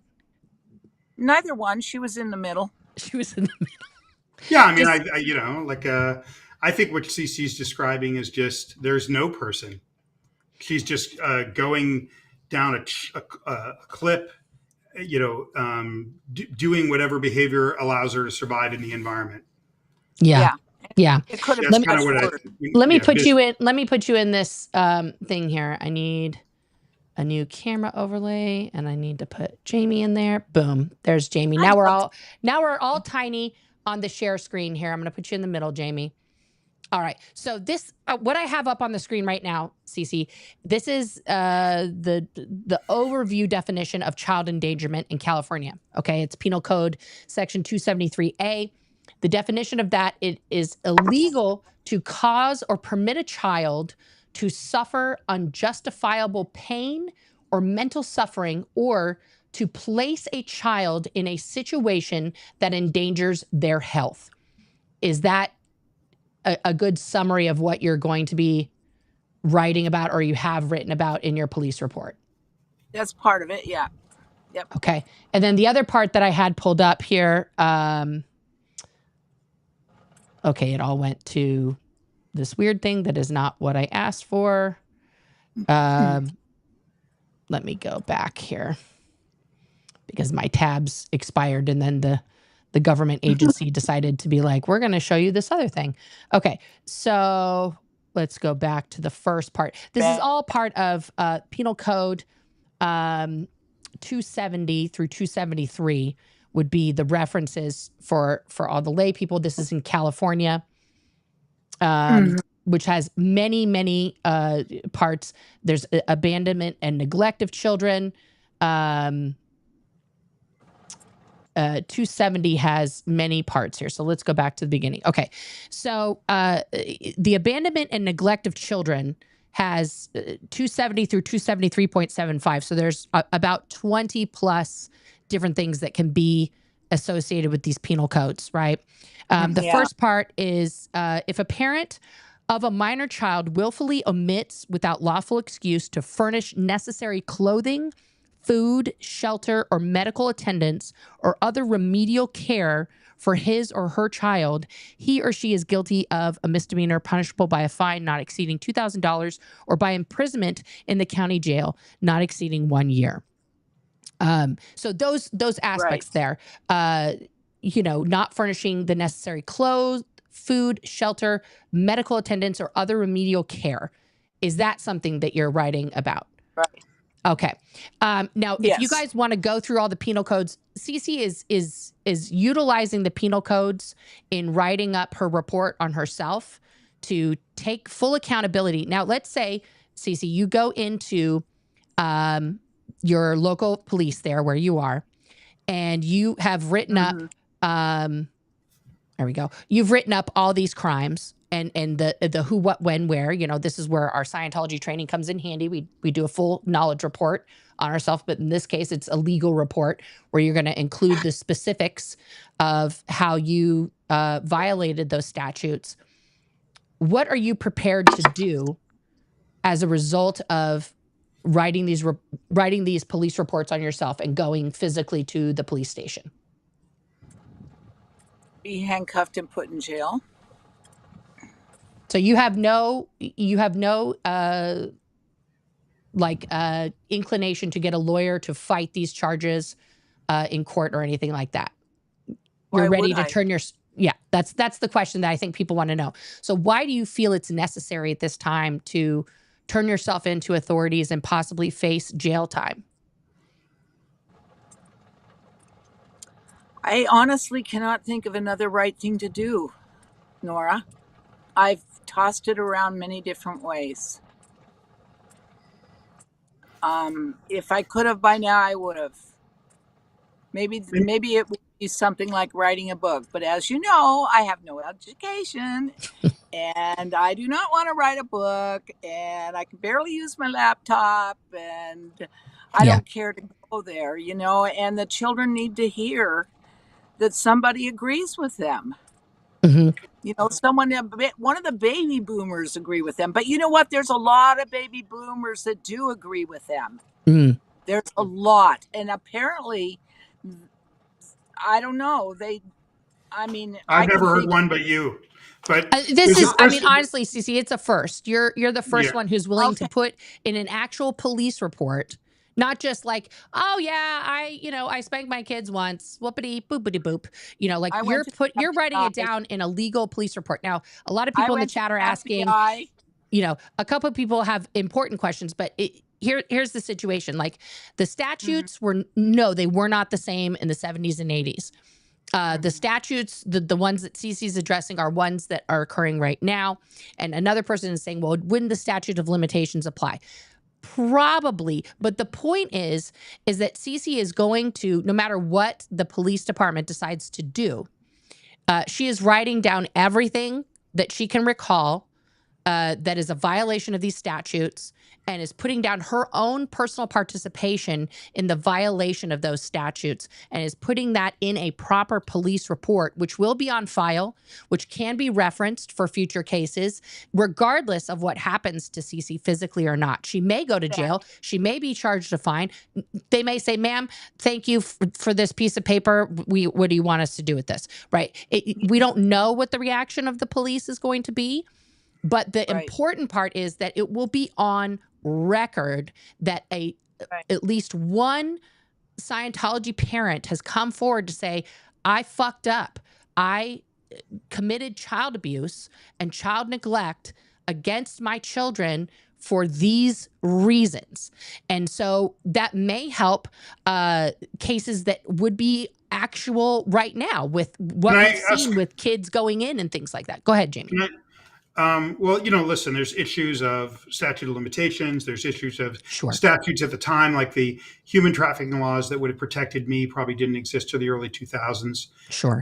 But, I guess my question so there's the religious and then there's the religious protection issue. It seems like in America, as long as you call yourself a religion, you can destroy children.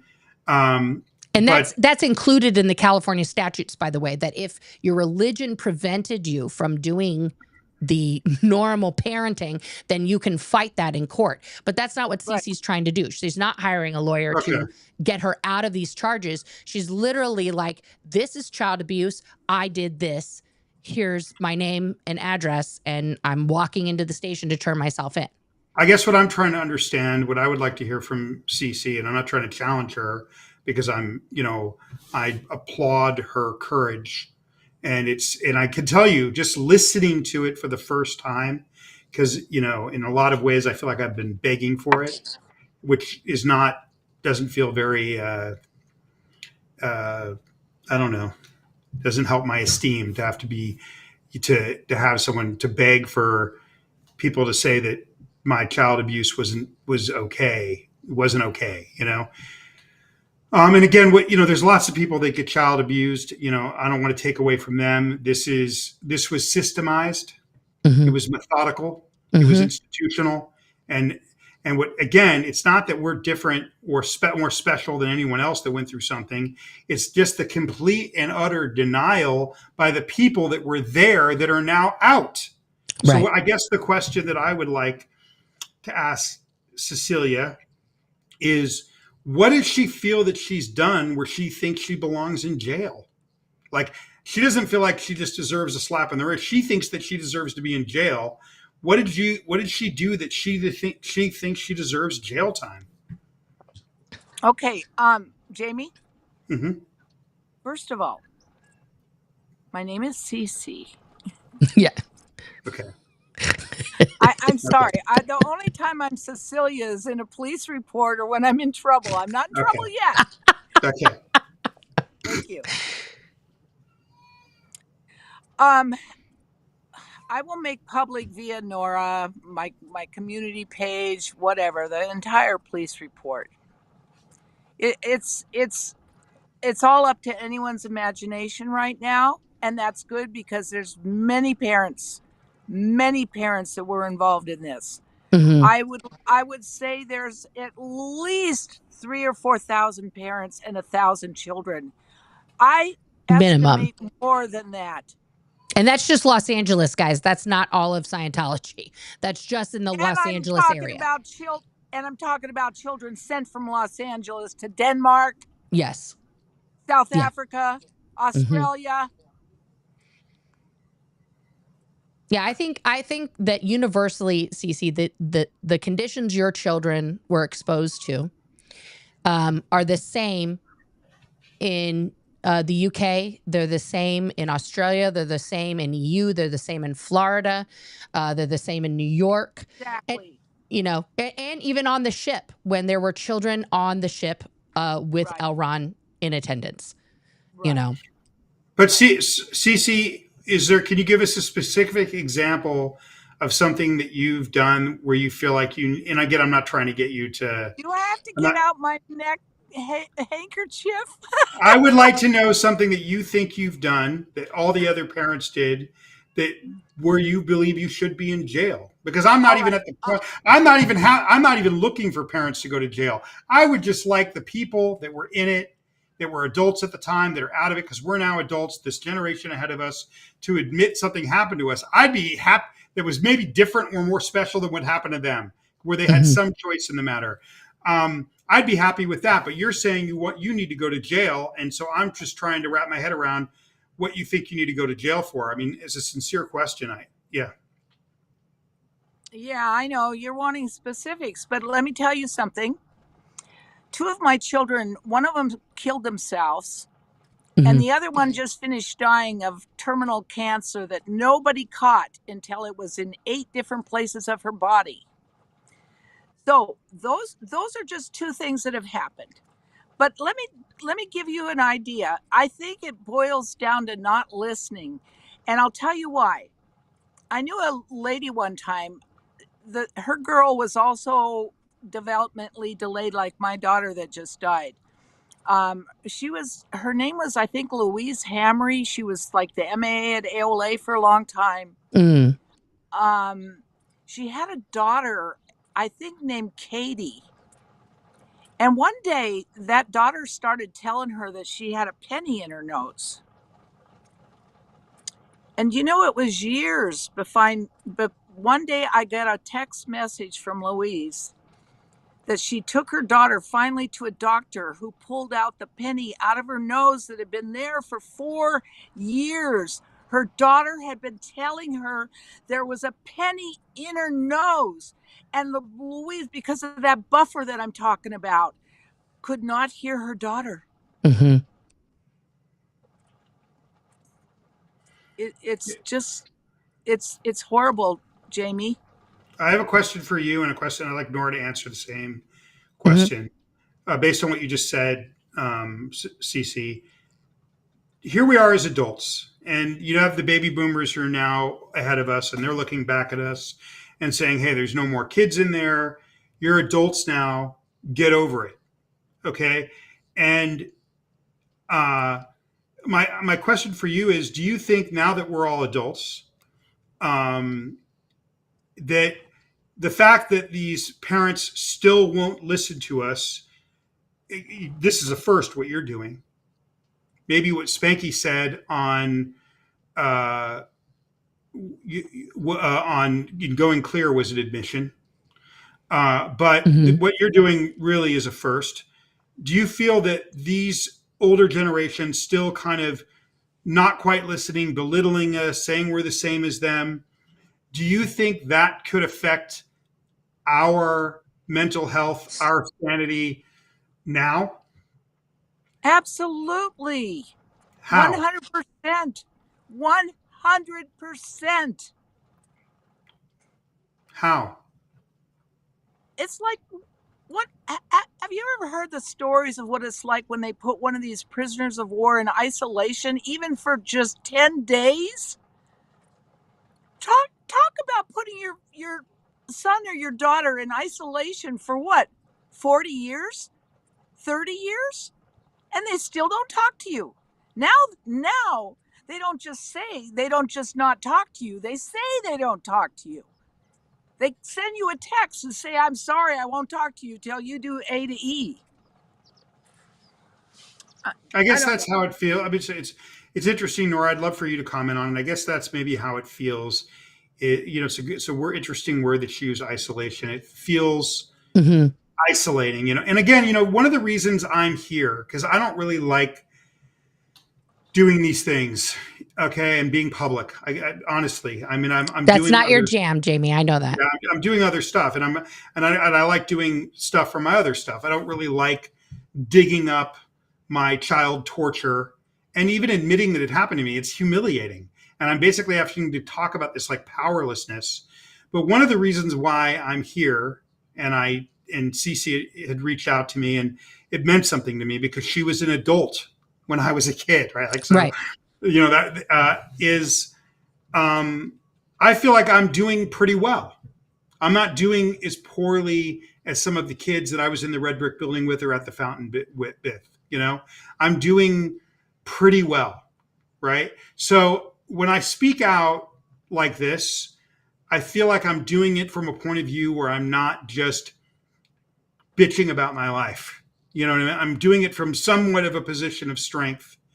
And, and even then, I feel like when I want it to be acknowledged, I feel like I'm whinging. Like I feel like I'm just being this like victim-y complainer. And I have to almost push past that, because that's the programming, right? What's the Mm-hmm. worst thing you could ever be in the history of this doctrine? What's worse? What's Right. the worst thing you can be? A Is a victim. victim.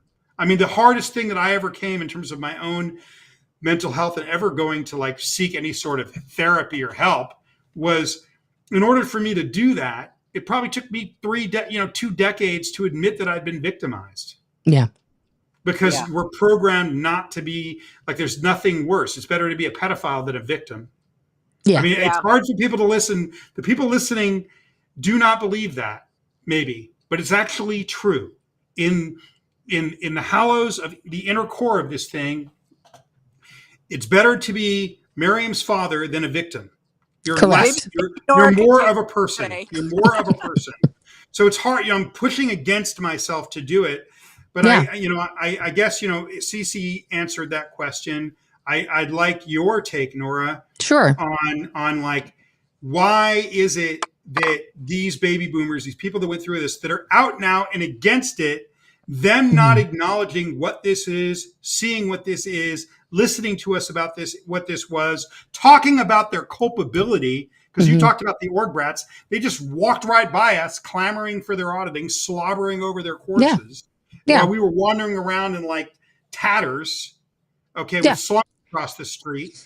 Why is it that them not seeing it and just trying to lessen it is just absolutely, I feel like a vice every time I have one of those conversations with one of these people, and there's been dozens and dozens. It's like someone's tightening a vice on my head.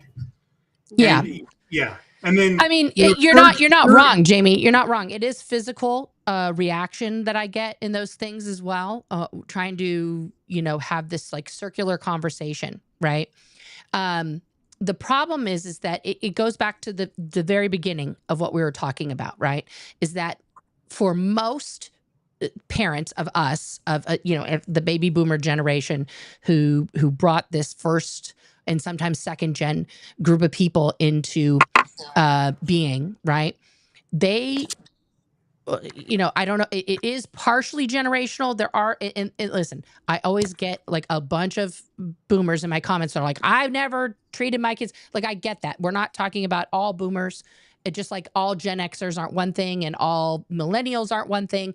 But in general, the boomer generation is very much the bootstrap generation, right? Like the pick yourself up and dust yourself off and don't cry about it.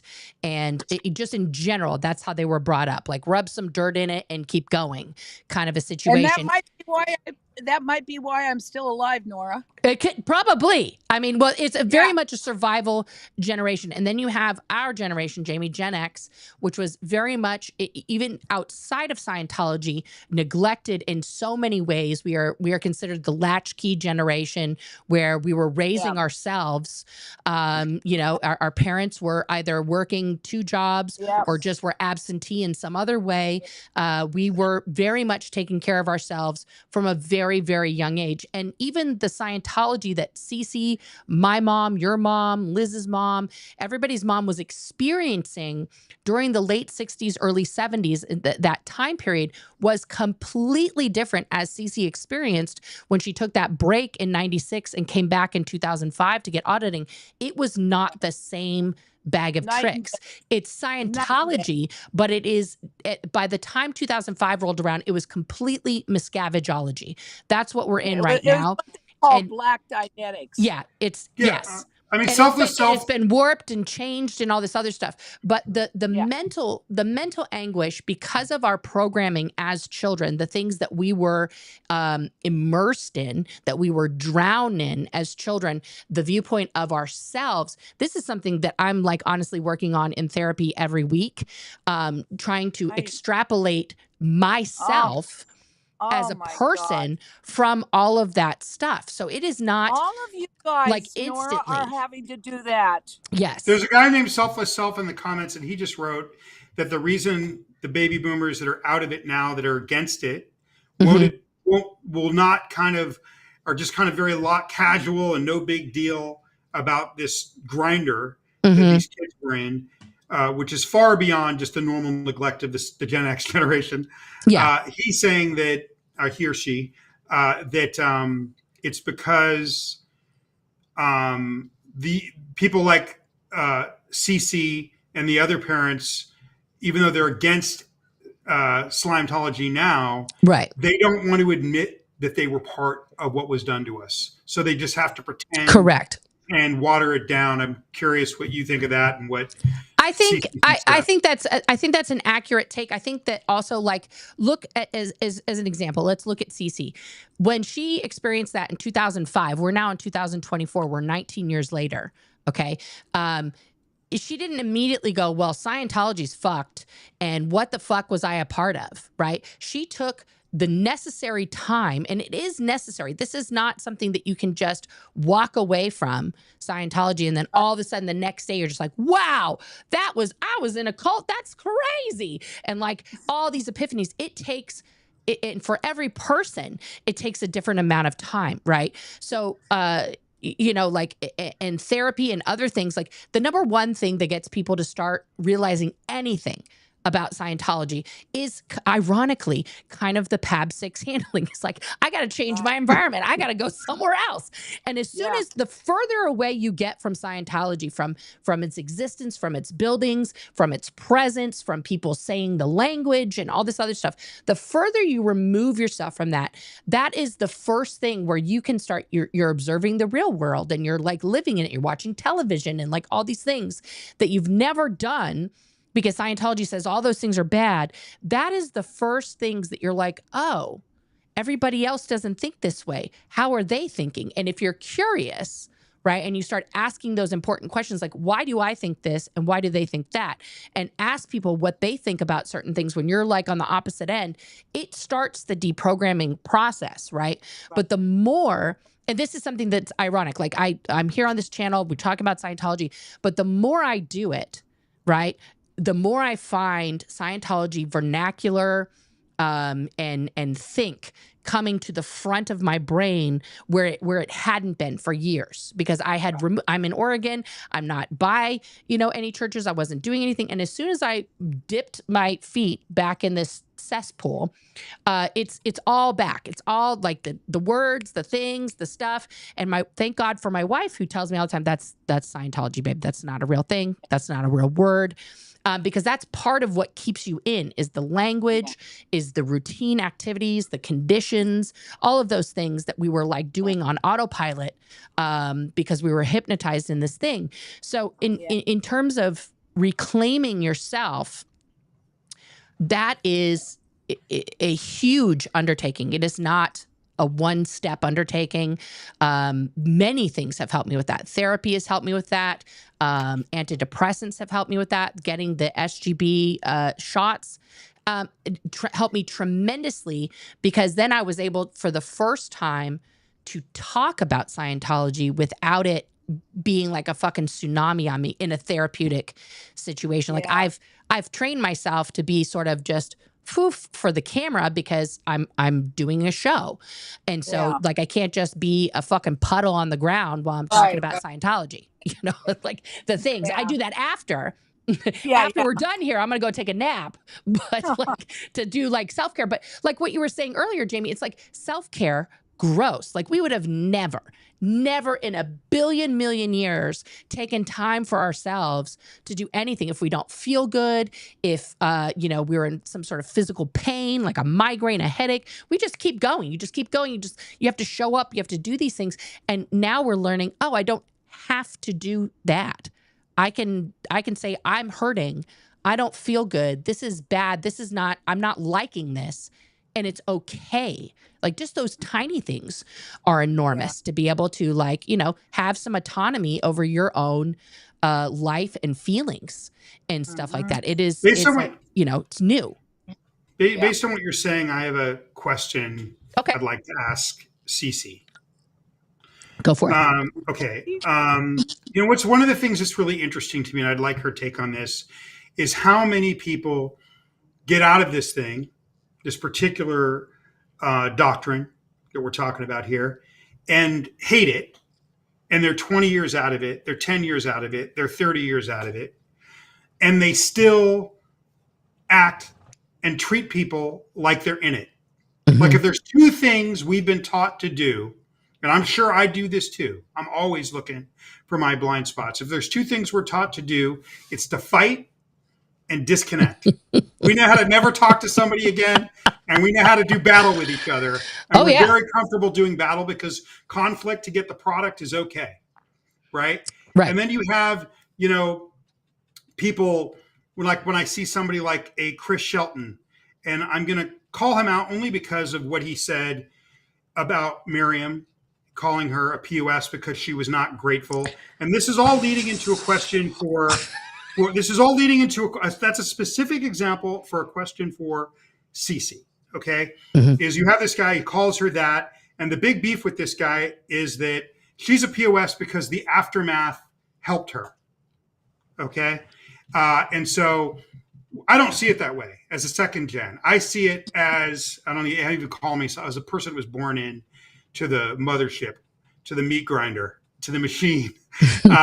This is all leading to a question for CC. The way I see it is all these people with these incredible stories went on the show, and Leah and Mike did an excellent job with the producers to explain something that hadn't been quite explained in such a mainstream way before.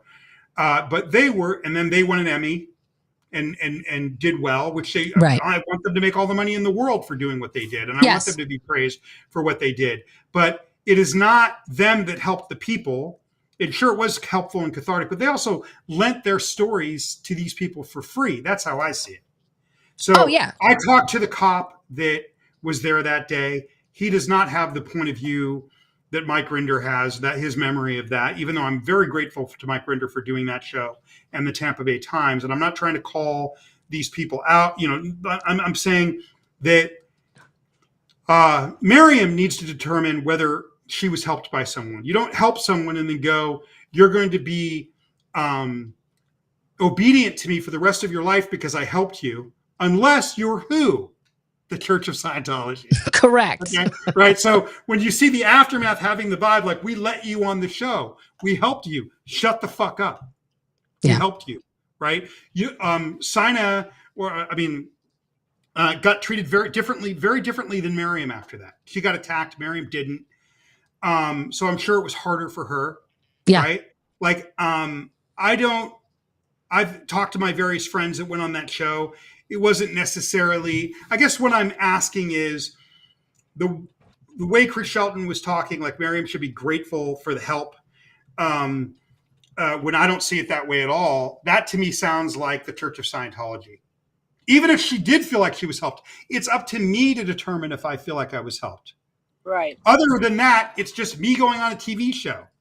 Okay. You didn't I don't think that it was helping Miriam to go on a TV show. I mean, she could speak for herself and then say this incredibly humiliating, horrible thing that happened to her. Mm-hmm. Oh, thank you for helping me to let the world know that I was degraded and demeaned this way. Oh, thank you so much for my help. Only a Scientologist would think that was help. Yeah. So the question that I'm asking Cece is, and until the people, these people that did great work, Mike and Leah, realized that they were helped by these people and their stories and not vice versa. Right. It's a Scientology organization until they had that realization. Okay. And it's the irony and the cross pollination of it is crazy because it helped me so much. And then these statements are wacky. Okay. Because it's up to me to determine if I was helped, or Miriam. You don't get to help me and then go, I helped you, now do what I say.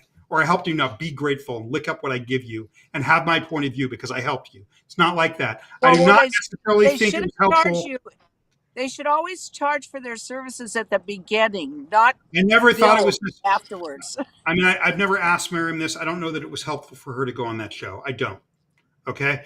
But I will ask you this, Cece, with all that context, is what is it about this particular doctrine, this particular set of constructs from this Hubbard that is different than any other high control group that 30, 40 years later, the people that have full-time shows where they say they're exposing it are basically exemplifying it? Why do we continue to fight and battle? And I'll kill you, Nora. Okay. Okay. I'm never talking to you again, Nora. Right. Why is it that 30 years later, what is it about this particular thing, CC, that even though we say we're out of it, 30 years later, we're still doing it? We're still doing what they taught us to do. Like, what is it about this thing that gets in your skin and in your bones like that? Well, first of all, I was never ashamed of being a Scientologist. It was more of a thing where I was going to have to get smarter than L. Ron Hubbard if I was going to get myself out of it. So that's why I educated myself. And at the point where I became I felt like I was smarter than L. Ron Hubbard, I had a hell of a mess to clean up on my hands. Mm. So, that's been the last 6 years. Why does the doctrine stick to us? Why do we manifest? Why do we keep acting like we did the way we're trained to be when they're in there. 30 years later, where we say we're against it, yet we all do the behaviors on each other. I mean, anyone will admit that the history of the anti-SCN movement is Jamie, people disconnecting and fighting each other. Let Cece speak for a second here. Go ahead, Sorry, Cece. okay. Jamie, it's not black and white now. Don't forget. Okay, there you go. Another part of my training. Everything's black and white. There's gradients to this whole thing. And for me, it was like trying to figure out what that big balloon was, or that, I mean, Liz Gale, maybe she remembers the day I met her. That's possible. Yeah. Well, she was quite aware of it, and I was quite aware of it. And it stayed with me for probably 3 days afterwards. That's how thick the buffer was between Liz Gale and I. Mm. And it's sad. And you know, and I'm trying to fix that because I knew Laura 2 years earlier than that. Mm-hmm. And so I just went even to more work to try and fix what is this feeling where I feel disconnected from these children still. I sit and cried with Miriam, and I cried with Laura, you know, after the fact, and Liz Gale and Liz Ferris and Jamie. And I mean, I was done crying. I went, oh, it's time to do something, Cece. You can't sit there. And it was like someone shaking up a soda pop. The lid was just going to blow. Mm-hmm. I mean, the natural thing that came next to me is turn myself in and get arrested. Let the freaking law sort it out for me. I'm not a Christian, so, you know, I totally respect them, but I don't have like a God that I'm expecting to forgive me. I'm going to have to forgive myself. And these are just things that I need to do. You know, I hate to sound selfish, but it started out things I needed to do for myself so I could speak to Laura next time I meet her. You know, and see her right in my eye, and not feel like I'd done something wrong to her. Mm-hmm. And just so you know, like, you know, I maybe like threw Chris Shelton under a bus, but with your answer, I kind of threw myself under a bus. No, but I threw myself under a bus too. He doesn't watch my show, Jamie. Don't worry. But I threw myself under a bus too, because if you think about it, it's like, what was I doing? Right? I was trying to find a black and white answer to something. Yeah. Where did I learn that? Where did I learn that? You know, you have to understand though too, like as a second gen, like we'll just lump ourselves in the same category here for a moment. We all have one goal in mind, and I think that is what Cece's doing right now, is for our parents to own up to the abuse that was inflicted upon us, that we did not ask for, that we were not a willing participant in any way, shape, or form. For them to say, you know what, I did this to you. I'm sorry, I did this. And Cece's taking it a step further than even just like, you know, you tell me what happened. I want to be here and listen to the things that you experienced. And I just want to listen and tell you how sorry I am and take responsibility for that. Cece has now realized from her own deprogramming of herself, from the Scientological mindset through education, which is what she's done, and I believe some therapy as well. Yeah. That Cece has come to the conclusion, I am a criminal. I did crime. I did criminal things, and I'm going to tell the truth about those criminal things to the authorities. And it's up to them whether they hold me accountable for those crimes that I'm going to talk about. But I'm willing for whatever consequence comes as a result of my confession. Exactly. Well, let me ask you this, Nora, based on what you just said. Like, I really do feel, and she just called me out. She said, Jamie, you know, it's not black and white. And why am I being black and white? Where did I get that from? Total certainty, right? We're like, we're really certain when we fight each other, right? Whether it's you and Aaron, whether it's me and Chris or anybody else in Chris, What are we doing? Everybody and Chris, let's be honest. No, I'm not trying to. I'm not. I'm calling myself out too. I'm calling myself out too. What I'm trying to say is like, why we don't pick up the phone and try to talk it out all the time. I haven't talked to Chris. He doesn't call me. I'm sure he won't. I'm sure he's disconnected from me, or he's probably deleted your number. He deleted mine. He deletes everybody's. But it's not. I'm trying to say like, what is it about our programming that we either fight each other or we disconnect each other? We can't agree to disagree.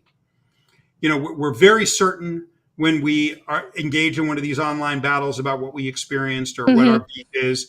We exhibit the behaviors.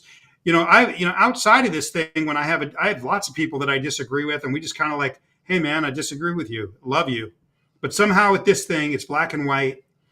We have to disconnect from each other. Yeah, we have to fight each other. What is that? Are we still doing what they taught us to do as these little child soldiers, Nora? Well, I think it's partially that. I will admit to that. It is partially the programming where we are if someone comes at you with, an evaluation or an invalidation, right? The two words that we hated the most in Scientology, right? Don't eval for me. Don't evaluate for me. Don't tell me what's what. Don't tell me how things go, right? That's a violation of the auditor's code, et cetera, et cetera. And also the invalidation. That's something, especially if you were in the Sea organization, but also just a regular Scientology kid, you experienced a lot of negativity being forced on you that was not necessarily true, right? A lot of the times the invalidation that we received had nothing to do with actual reality. It was just a perceived telling us how we were being, how we were acting, what our intentions were. People were, deciphering this stuff with their OT shenanigans all the time. So now here we are in the real world, and some people have retained a lot of the abusive behavior that they were, endowed with inside of the Sea organization, inside of Scientology. They maintain that same, for lack of a better word, to use the Scientological word, valence that they were in, which is just like a personality, guys, a persona for people who aren't Scientologists, that they were in, that authority that they believe they had, they are still exhibiting and exerting on people around them. Right. And so now when we come out and we're doing, some of us who are doing therapy and doing hard work and talk, oh, hi, baby, there's a puppy. And, doing the hard work of trying to extrapolate our true selves from all of this, when we observe that there is someone still behaving like that, there are things in me that still, like, it triggers my huge sense of justice, right? Where it must be right. But that's also what I'm discovering as part of my ADHD and OCD. Like, if I'm in the grocery store and somebody's put a candy bar in the wrong thing, like, I'm like, shit. Like, I have to put it, I'll face things, I'll do all these things, because it's just wrong, right? But, understanding also where our lane is, where our responsibility lies, is something that Scientologists, and especially people who leave, have to understand that and I'm talking to all ex-Scientologists and myself at this time, you are only responsible for yourself and your actions. You are not responsible for anybody else's actions, okay? And I put a little asterisk on that. If you are a parent, you are responsible for your children's behavior. Like, that is a reflection of you as a parent, and you have to own if your kid's a shit, right? And you have to work with them and correct technology, therapy, other things, to get them to be a better human being. Because and I tell this to my kids all the time, my only job as a parent, besides making sure they survive and food and shelter and clothing and all that shit, is to make sure that they are capable of taking care of themselves and that they are a good human being. And by that, I mean they observe the world around them as it is, and they try to contribute to making the things around them better than they found them. Right? In the smallest of ways. It doesn't mean now they have to solve a whole, if they come across a place that's just filled with litter, well, okay, pick up a thing. And if you've got to keep going on your way to work, you picked up one piece of trash, you made it that much better, right? It's not your responsibility now to go clean up every single place that you see that's filled with trash, because that's the mentality that we had, is that every single thing that was wrong around us is our responsibility, right? Which is how you mentioned me and Aaron. That's how I got into the situation with Aaron. It was like every time somebody punched at Aaron, that's my job. I'm going to fucking punch back, right? That was not my job. But I put myself in that position because Aaron was my friend, right? Because that's what I believe. It's like everybody who's my friend, I'm going to like fucking protect them, pop, pop, pop, pop, you know? And that's not like, I don't need to do that. We're all grown adults. If somebody is going to ask for assistance, they're going to ask for assistance. But if somebody's not talking about me and that person's not bothered about what's being said about them, then it's not my fucking business, right? And this is something that like, this is new to me because I'm having to work really hard in therapy to not try to take on every single burden that is brought to me by other people, by situations, by the news, by whatever. It is incredibly hard because we grew up believing that we were the solution for all mankind. We were the solution for this sector of the universe, right? That is a huge burden that we never were bearing, you know? I think it's one of the reasons why when we get out, we can't go back to being an accountant or just have a regular job. Like we're used to, like we grew up on the high wine of saving the planet. It's hard to go work for, Intel or, work for in a corporation after you've grown up with these ideas. But, based on what you're saying, I have a question for Cece. Mm-hmm. Based on you made me think of, and one of the things I want to say is like the only person that like really goes on and just won't shut up about this in every episode is Serge. Like he just goes on and on and on. I don't know him. He and I need to talk. Yes, you do. He's in the comments now. You should talk to him. Okay, yeah. But he does every episode on it, and still, it's like he's shouting into an empty canyon, and I don't know that I'm going to be able to live with myself if I can't find a way to. People are going to hear this. I mean, if it's people are going to hear this. But one of the questions I would ask Cece is, because Nora had commented, like we're growing up. Hubbard says that what makes someone reactive and what makes someone mentally ill and horrible is these unconscious things that imprint upon our cells, which are mental pain and physical pain. Okay. Mm-hmm. Now, when you grow up in this thing, you're going to be experiencing a tremendous amount of mental pain because your parents aren't going to be around. They're going to be telling you you're less important than the bridge. Correct. Right? And then if you grow up in and listen, Child USA says a person is a child till 26. When our brains are stopped developing. So I want my wife to understand, who I love very much, Mitch Brisker, that when I'm speaking of children, I'm going by the Child USA definition, up to 26 years old, not just a 5-year-old. Okay.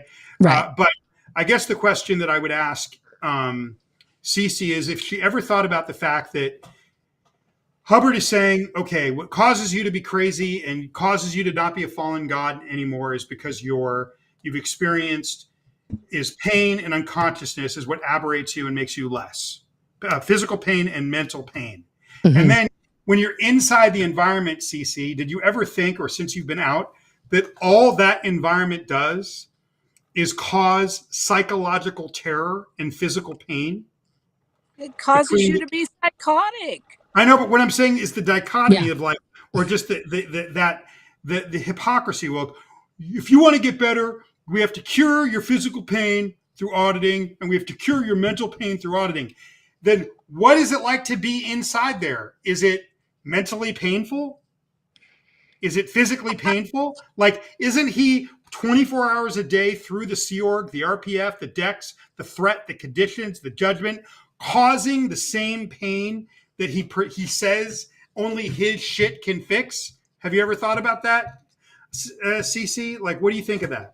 Yeah, that's a good point, Jamie. But I tell you, I didn't get into Scientology to fix myself. I thought I was perfect. Why did you get into it? I was a saint since I was a little girl, What Why do sounded you, good to you about Scientology when you were presented with it? I think Mark explained to me the missed withhold phenomena. Mm-hmm. It made sense to me. Getting critical, and it made sense. And I did it to him. After that, a week later, he was being critical of me, and I had to chase him down to the end of our farm and grab his legs, and he ended up in the mud, and he finally told me he was masturbating. So it worked, right? is that an overt? No, he thought it was. I didn't think it Well, was in an overt. Scientology, that's an overt. I didn't think it was an overt. You didn't think that No, was an no. overt? Not one thing. I didn't have one thought one way or another on it, but he's the one that had the consideration, Mm-hmm. and he started being critical to me. So I just did whatever he had told me you're supposed to do. You keep asking the same question. What have you done to me that you don't want me to know about? And it took me 3 hours. And it was pouring down rain outside. And when he bolted out the door, I ran after him and I grabbed his legs. He went down in the mud, and he finally sat up and told me he'd been masturbating. I didn't think anything of it. I only wanted to know why he was being critical, Yeah. because it wasn't something I deserved. So anyway, God, that was 50 years ago. That was a long time ago. So I'm going to have to jump in like 20 or 30. Are you going to go through any of these statutes? Like, how long is this thing going to be? I went through. No, we're not going through all the statutes today. I went through a couple of them. Cece, just so you guys understand, and I'm going to repeat this for the people who are coming in. There's a lot of people in the chat, Cece, just so you know, that are very much concerned for you, that are praising you for this action of, going forward. And let me settle any concern right now. Go ahead. I'm 72. I just passed a mammogram and a colonoscopy. I can climb hills. I dug a big ditch 3 weeks ago. I shoveled for an hour. I have someone to take care of my puppy for me. I have a wonderful never-in partner for like maybe almost 13 years. So I have everything compared to some of these kids, Nora. I have everything compared to some of these adults even. Look what they do to adults. They're dying of cancer, or they won't speak to their children. Yeah. So I have everything to my advantage. My rig, he knows how to take care of everything in my rig. My rock tumbler needs to be taken care of in another couple of weeks. I'm actually going to move the rig downtown. So I will be probably hanging around on Edgemont somewhere there for a couple of weeks on my way. Stomping ground. Maybe Nora will give me a ride to the jailhouse. Well, you tell me when you're going to go down there. We'll make it a party. I'll come down. I haven't been down to LA since, February. Nora, the party will come when Laura, Liz, Miriam, I don't want to leave anyone else. Serge. The other Serge. Mm-hmm. The Yuri, I don't even know if he's alive. All those children on Gail's list, when they stop crying, then we can celebrate. Absolutely. I just don't understand. Like, I guess what's confusing for me, and I'd love for you or CC to answer this, right? What's so confusing to me is here we are, it started 50 something years ago. So we're probably 50 years into the anti-movement. But say we're, since there was a generation of kids that grew up in this thing, it really got bad in 1968. So say we're 50 years from when it started to get really bad for kids. Okay. Mm-hmm. Right. Mm-hmm. But, even Rinder, growing up, in Australia, even if he was middle class, what was his parenting like with this, And so much of us are victims, and some of us are victims and perpetrators. you know, and Mhm. and everything in between. And Absolutely. and you know, I guess what I don't understand is here we are 50 years into this thing since kids started to get into the business end of this thing, okay? And no one has really given a shit. Like the aftermath talked about it, but it really wasn't about the kids. What happened to this lost generation of children starting in the 1970s? Mhm. Jamie, Um, Jamie, and you Jamie, know that to Jamie, me hang seems on like one to me second. CC yeah, wants to comment on what you just said. yeah. Jamie. Um, I'm just going to ask you to try not to assume anything.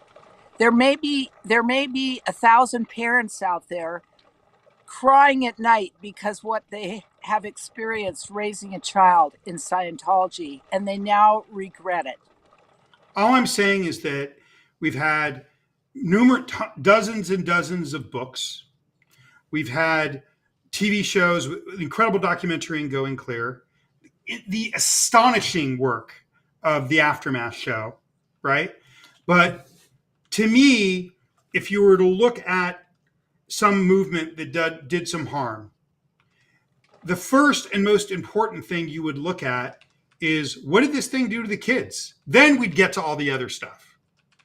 But here So we are are you 50 saying, years are into you this thing. Here we are 50 years into this thing. And talking about what happened to the kids, which should be the first and foremost important thing that we ever talk about in the history of this thing.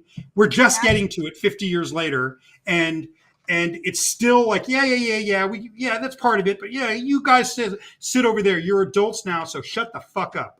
That's the tone.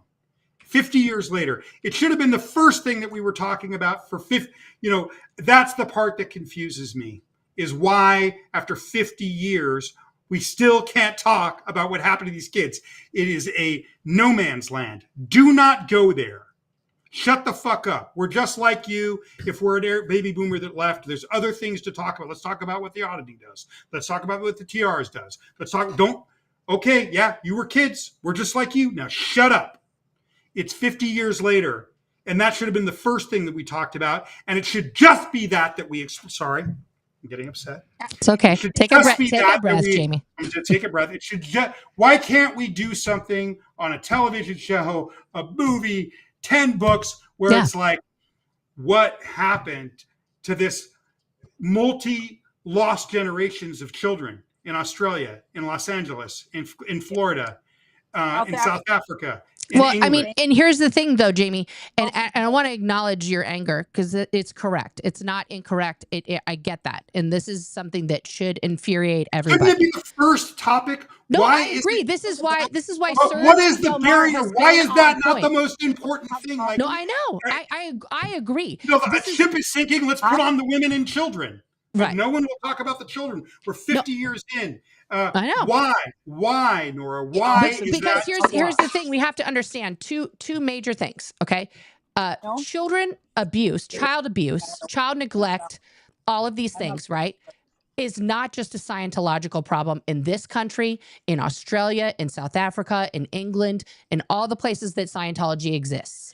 Child neglect, especially in America, is rampant, is protected by religious doctrines throughout Right, this country, not just Scientology. Okay, right, a lot of people who tune into my channel here are escapees of other high control groups, very religious institutions who all had a very same experience to what you experienced, what I experienced growing up under the cloak of religion, right?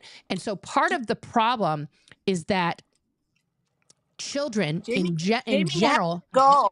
you have to Jamie go. has to go. Oh, I got another Yeah. couple of minutes. I got another Yeah. couple of minutes. Children in this country, especially, I'll just speak for America and other people in other countries can chime in, are horrifically neglected. We have a huge emphasis on children being born, don't have abortions and all this other stuff because, life begins at conception, all this bullshit. And then as soon as the child is born, well, go fuck yourself, right? Like now you're alive, good luck, right? And so we have our foster care system, we have our, these things which are horrific, similar conditions to what you grew up in. Even now in 2024, we have over 1 million children, over 1 million children in the United States of America that have no home, that are in the foster care system for various reasons. They were born into it. They were removed from abusive households. And many foster parents are in it for the good reasons. They're in it to like, hey, I have a home. I want to give a home to these kids. And they're really altruistically trying to help these children for whatever reason they believe they need to help them. There is also a percentage of people out there who claim to be parents who use the foster care system to make money, because the more kids you foster, the more the state pays you. And they don't give that money to the children. They don't provide them with the things that they need. It becomes a super horrific conditions for the kids, very similar to what you experienced as an infant and a young person. So to single out Scientology in this instance and be like, why aren't people talking about it, is slightly the wrong target, because this is a problem that is rampant, especially in our country, where as soon as a child is born, people don't give a shit anymore. They can be traded. They can be used. They can be put in this other house. Oh, they didn't work out in that house. We'll just put them over here. So the way Scientology gets away with the abuse of children is they're just doing what everybody else is doing.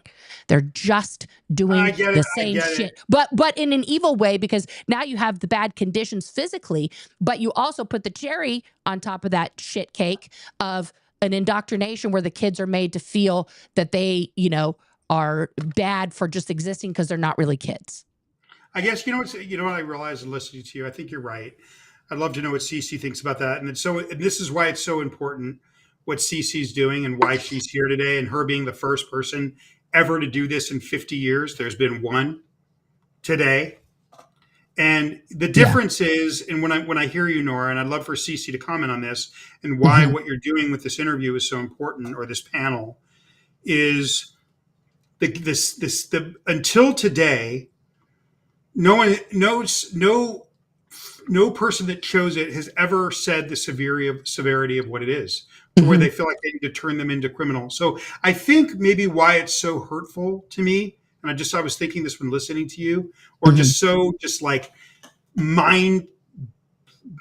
frustrating, and just like such a vice grip on my brain, is that the people that seem to be telling us to shut up the most are the people like Cece that got out of it.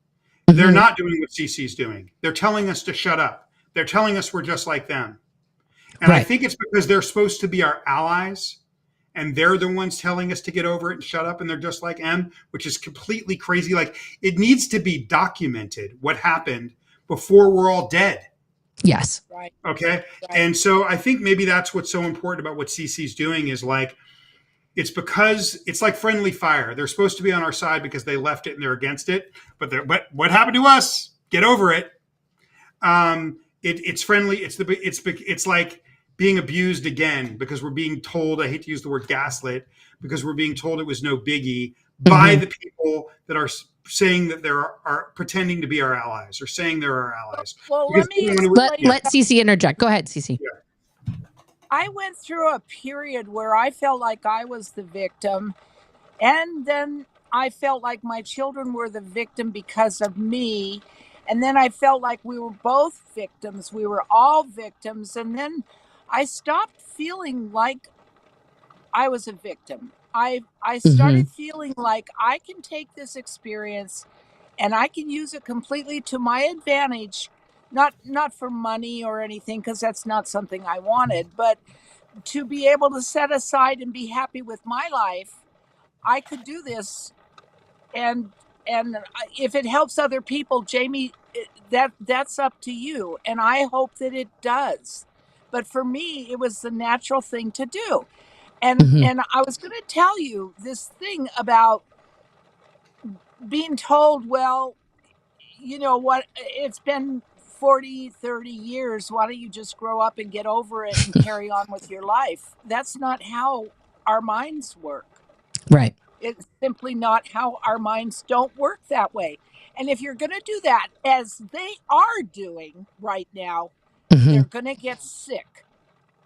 That's all I could say. They are going to get very sick. Well, let me say this in response to this, and then I'll stand for a few more minutes, and then I'll go after your response. I'll just say that for me, Cece, what you're doing is one of the most profound. This conversation may be one of the most profound conversations of my life because you're the first to do it. Aw, that's sweet, Jamie. And I'm going to use a Scientology word so Nora can translate what the word means. Sure. I'm experiencing, by listening to you and what you're saying, and you being the first to do it and to talk about the severity of what it was, it is a long fall blowdown. So that, in Scientology terms, guys, on the e-meter dial, when you hit a point that really resonates with you, that causes you to be like, yes, the needle itself will slam hard over to the right, and then the person has to like move the with a little arm, which is called the tone arm, to bring the needle back on the dial. And when you see that as an auditor, you know that that person has released a huge amount of like upset, of pain, of, you know, like visceral emotion inside of them. So that is something that you're looking for when the person in a counseling session is saying something like big. In real world terms, this would be like an epiphany where you're having that aha moment, and you feel seen and heard. Right. Yeah. So I just want to say thank you from someone else, but whatever. Yeah. No, it's I think it's the beginning of something.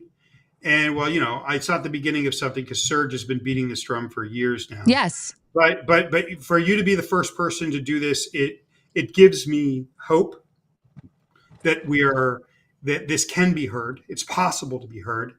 And you know, I just want to thank you for your courage and your honesty. And I just want you to know, for me on a personal basis, because I knew you back then when I was going through this hell, it is a crucible. It is it was a gauntlet of hell for 20 years. Okay. Except for that 2 or 3 year break in Eugene. And so for finally someone to go, no, this happened and it has this kind of gravity, like just in this moment, it's hard to express in words the amount of relief that gives me personally. So I want to thank you and tell you to keep going. And also I want to apologize for me getting, you know, it's a long time coming. And I actually have had a couple of people be somewhat sympathetic off air. You know, one of them's under the radar, so I can't say their name. Sure. But nothing to this magnitude, nothing to this group. And it gives me hope because, you know, for ever since this happened to me, you know, it's like an open wound. And I really do feel like what's created that open wound is just the constant denial by the people that have now left that are supposed to be my allies that tell me, yeah, I get it. It's no big deal. Oh, yeah, it's a big deal. Now shut up. Right? Yeah. Like there's no real empathy. This feels like real empathy. Even the people that claim they've had empathy that are the exes, baby boomers, it's done in this really cold, now I'm telling you that I get it. Now shut the fuck up, which doesn't really feel like empathy. This feels like real empathy. And it's the first time it's ever felt like real empathy, aside from a couple of conversations that I've had with second gens. And I just want to thank you for that. You're welcome. I hope there will be lots more, Jamie, coming from a lot of parents. Well, I think that you're, but Cece, can you move your camera back a little bit to your, I'm going to say, yeah, there you go. Yeah. The background is gorgeous. The sky's gorgeous, but we want to see you. Here's the deal. I hope that you inspire other first gens, other parents to come forward and take some form of accountability, you know, for real. because Yeah, this is not just, listening to us and saying like, okay, I hear you, I hear the pain, but this is you saying, I committed crimes as a parent, and there is no other parent out there that has done that ever, period, full stop.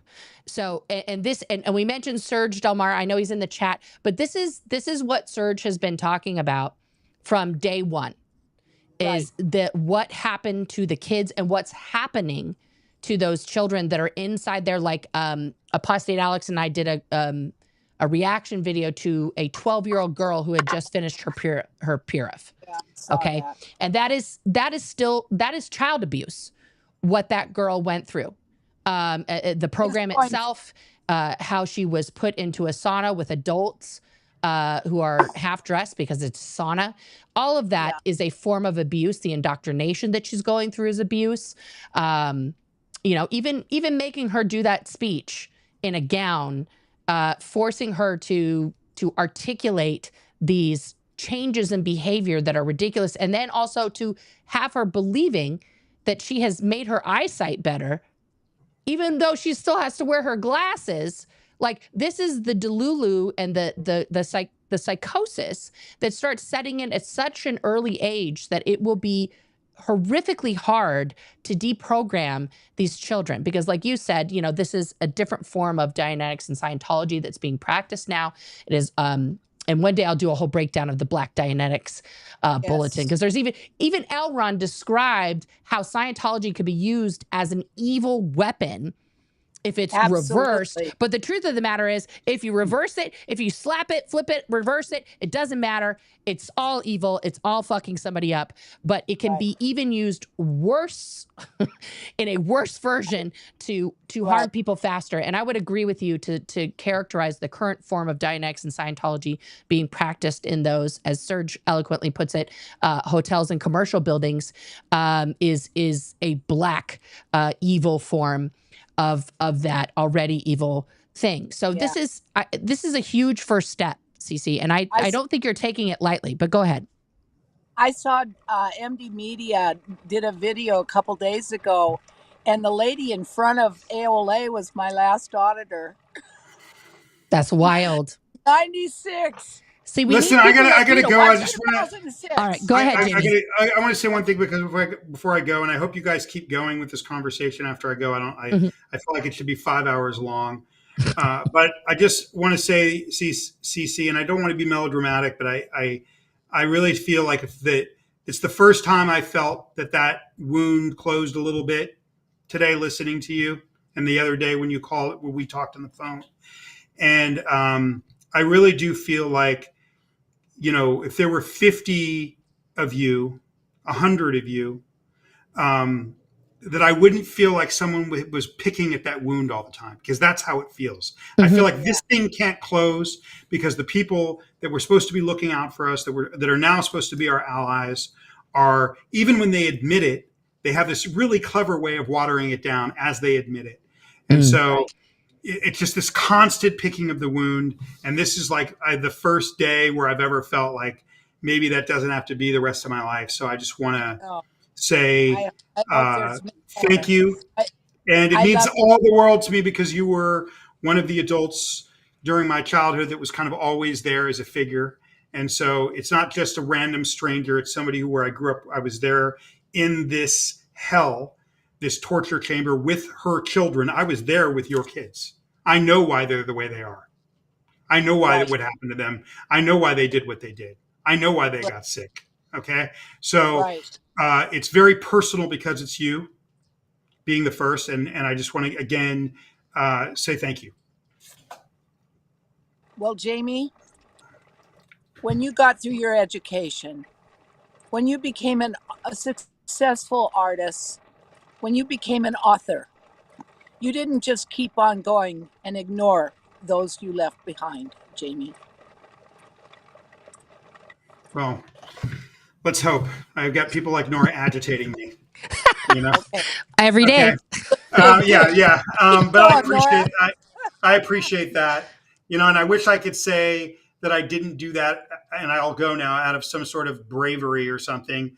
But really, it hasn't been, me finally talking. It's not I was scared. I was ashamed. I was humiliated. This thing is in my bones because the physical abuse started so young and the psychological manipulation started so young that like Nora just did a show on shame. And I've not been brave. I've been quiet because of shame. And now I'm talking, and so a lot of it's selfish because I don't want to live like that anymore. In like a secret person with this secret life where I just pretend like it never happened. I'm trying to handle, rather than ignoring shame, I'm trying to face it and hopefully get a better result than the way I was dealing with it before. And thank God we have people like Danny. Yeah. Okay. So, yes. Anyway, CC, I hope you guys keep going with this conversation. We will, Jamie, and I'll talk to you. I'll talk to you later today. All right. Thanks for letting me on. I hope I flavor flaved you and didn't. You flavor flaved it. I love you. You know that. Okay. All right. All right. All right.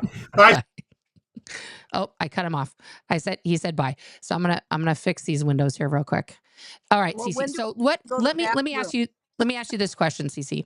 What is your message to other? Okay, now I need you to. Okay, I'm gonna fix you. Don't worry, you're good. What is your message to other parents, other first gens out there? What would you like? What's your call to action for them? I really don't know. Do you expect other parents to follow in your footsteps, or do you think that this is a personal journey? But like, what would be the first step for them to take to get to accountability? What would be your recommendation?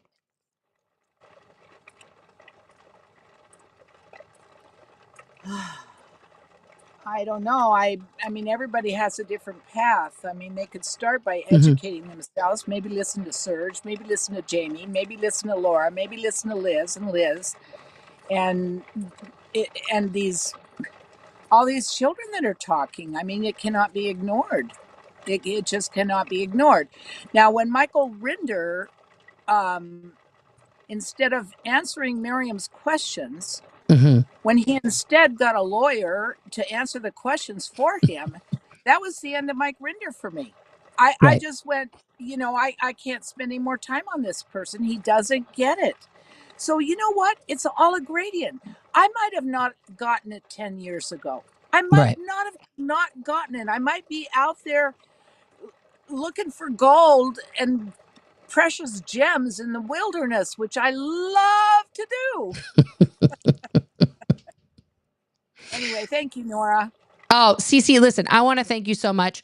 I'm going to I know you've been here. You want to take a break. You probably need to eat. I'm going to let you go. I'm going to answer some questions in the chat unless you got to pee. That's all right. Me too.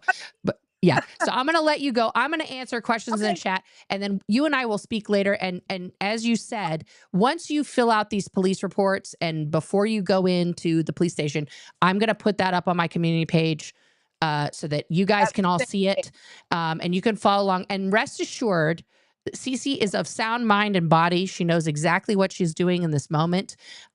She has made the decision as a 72-year-old adult to not hire a lawyer in this instance. And she is fine with that decision. I'm just, I want to reiterate that they're ready to start a GoFundMe for you to like get you a lawyer. And Cece she's not seeking to be saved from these. I did check, and I won't get Social Security if I'm there more than 30 days, they cut off Social Security. But that's not a problem for me. I won't be able to smoke, which would be wonderful. They feed you. I mean, I know there's a commissary.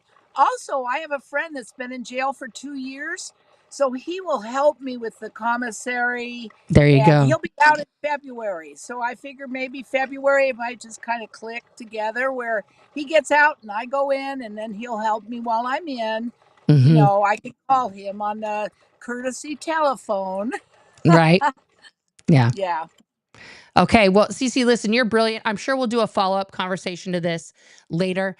Thank you so much for coming Thank on and you. being so candid and, being an example here for all of us second gens on what we need our parents to do. All right. Thank you. Thank Thank you, you. Cece. All right, guys, I'm going to put myself back here front and center.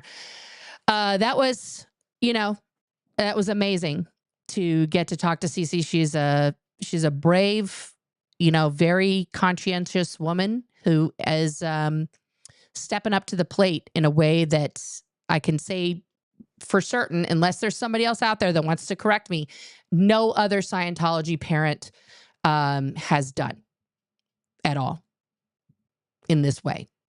And for the other Scientology parents who are watching, or maybe your kid is watching and they're going to have a conversation with you about this, please watch the whole conversation. Please watch what Jamie had to say. Please also watch the live chat where we have many second gens in the chat right now. We have both Liz's, Liz Gale, Liz Ferris. We have Laura in the chat, and we have Serge in the chat, all of whom grew up in Scientology. Several of whom were born into the Sea organization, like Cece's kids. And they had, a very, very horrific experience growing up. And this is not something that is healed in a moment. This is something that Cece has been thinking about in a conversation that we had for 4 years. 4 years now, Cece has been contemplating doing this very thing that she is doing now. The death of her daughter from cancer basically told her, this is what I need to do. So yeah. She's working, Selfless, she is working with a group right now who help whistleblowers to explain their story with legal terms and things like that. So she is getting consultation of some sort right now, but she has made the conscientious and, decision on her own to not have legal representation when she goes to the police. I want to say office. That's not correct. But yeah, when she goes to the police. Okay, so let me pull up all these chats here real quick. I probably won't get to every comment and question because we've already been going now for 3 hours. Yeah, so let me. I do want to participate with you guys. This has been an amazing chat. Thank you guys so much for all the comments and everything, and for these super chats. This is amazing. XLDS go through the same process. DOAs, Basalt hot dogs. Yes, this is something that is very similar in all high control cult like religions. 100%. And thank you for the super chat. The End Amusing, thank you for this super sticker with the Sheba dog. That is awesome. Laura FM in the chat, and thank you for a super chat, hon. This chat healed something in me. Seeing Cece shining and healing is so beautiful. Thank you as well, Nora and Jamie. Yeah, Laura, this is, this is a long time coming for any parent to take accountability, to say I did something wrong, even. This is, and Cece's taking it 20 steps further than that, where she is, leading the way. Serge, you are very correct with this comment here. I will scream into the void, whatever it takes to open eyes. I see Cece is stepping up, and I'm grateful for her in leading by example. Yes, this is the definition of leading by example. Thank you, Powerlize to Paralyze, for my Coca-Cola fund. And I did see your comments, Power, about the mind-altering effects of the e-meter. I wasn't trying to ignore that aspect of the story, and I do want to do a deep dive about that as a whole thing. But today I really wanted to focus on Cece and just like what she is doing. But I totally get all the other things that you were saying. I just wanted to acknowledge that. So you didn't think I was not seeing that. I did see that. Let's get to your comments here. Okay, Radiate Life with Lorelei Brogan. Speaking up is part of the healing process. Correct. Fat Grammy, thank you for being here in the chat, and hugs back to you for everything that you're doing on all of our behalf. and the brilliant work that you've done in bringing awareness and getting us those documents and everything else. I thank you from the bottom of my heart for all that. Let's see here. Oh, okay, Stacy. Jamie read your book, read The Invisible Machine and loved it. Wonderful book. It is a great book. And if you guys have not read it, it really talks a lot about the nervous system and how trauma affects that. It's very important. And that's part of what opened Cece's eyes, was studying about the nervous system and where trauma was stored and things like that.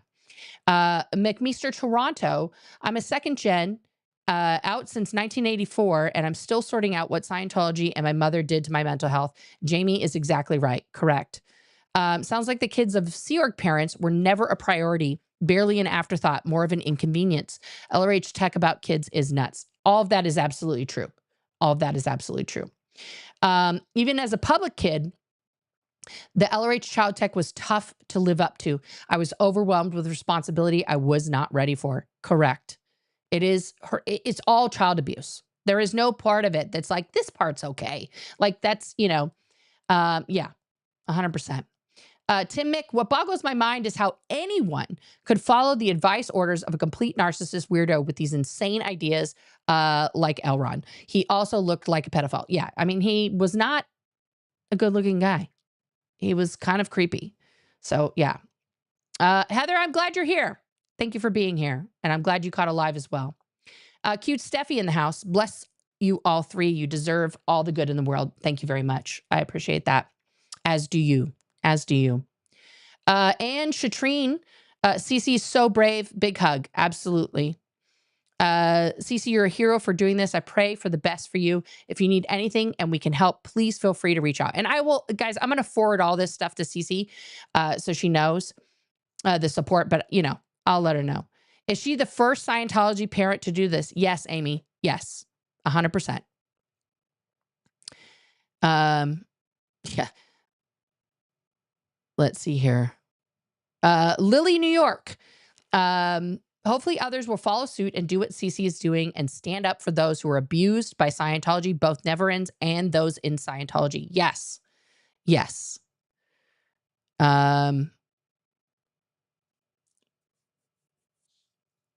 Yeah. Aging does not mean you automatically get over it, correct? Oh, now what? Emotional abuse leaves deep scars. This is very correct. Yeah. I'm a 1964 boomer baby and a second generation kid at the Toronto org. I'm most closely identify with second gen Scientology kids. Yeah. I mean, you're on the cusp of Gen X, first of all, McMeester. But second of all, yeah, you went through the same stuff we did. So absolutely, 100%. Yes, Kelly Copter's dad did apologize, but he didn't turn himself in for the child abuse. That's the difference. But yes, Kelly Copter's dad has apologized. Phil Jones has apologized publicly. But this is taking it to a whole nother level. Dreamscape, taking responsibility is a lot different than shouldering the blame.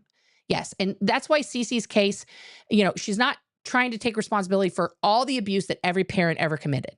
She's being very specific, very mindful in what she's doing in looking up the statutes and looking at the things that she personally violated in regards to the raising of her children. And that is what she's reporting herself for, right? She's not reporting on anything else other than her full participation in those things.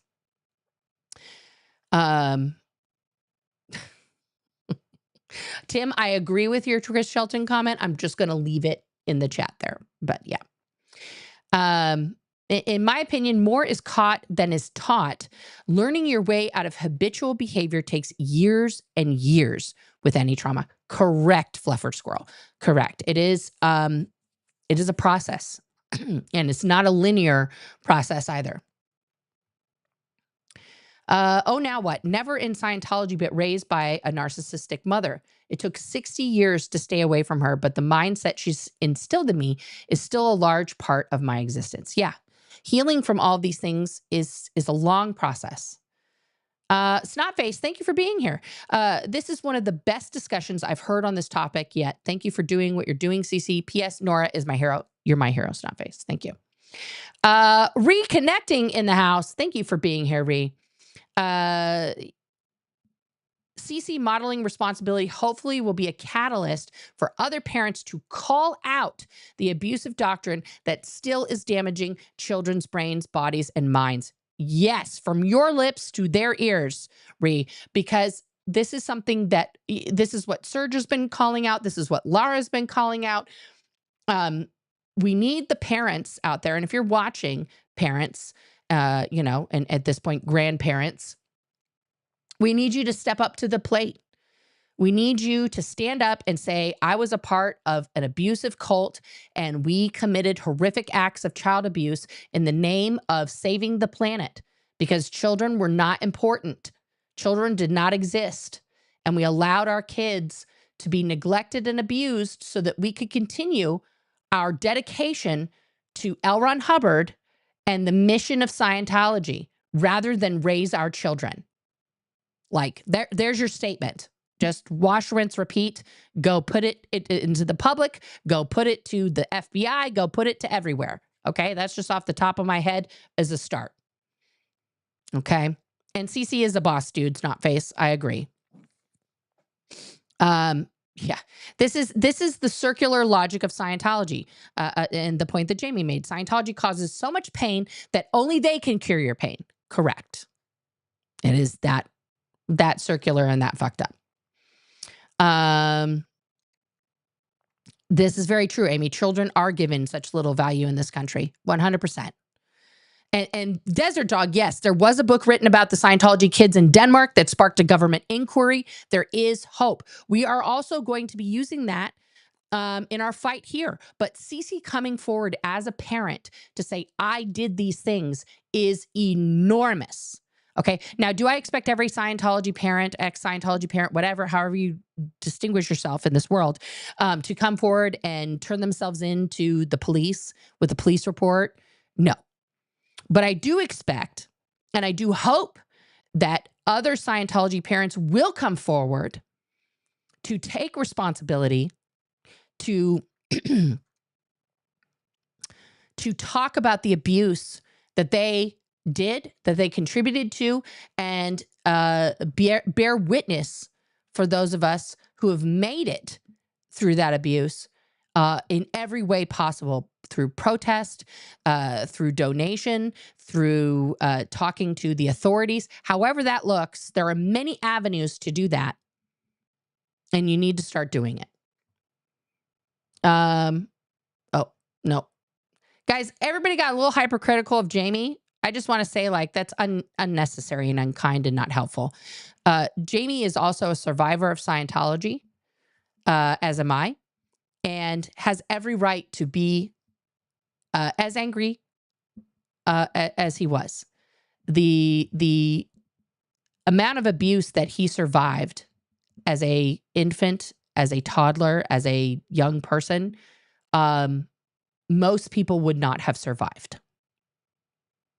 They just wouldn't, because the abuse was that horrific. Even Cece, we didn't get to this part.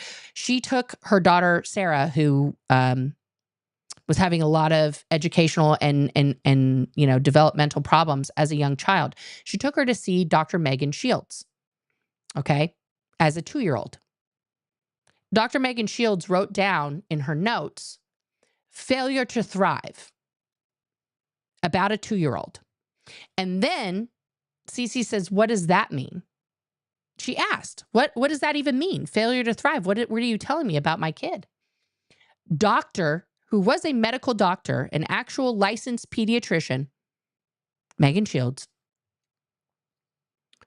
told her that her daughter had, issues that she needed to handle, that she was basically a toddler criminal, and that she was pulling in this, weakness that she had. That's what a doctor told her. Instead of failure to thrive, which we know, right? Let's just bring that up here, okay? If someone is diagnosed with that, if a child is diagnosed with that right there is child abuse. It's a sign of child abuse, right? That in itself.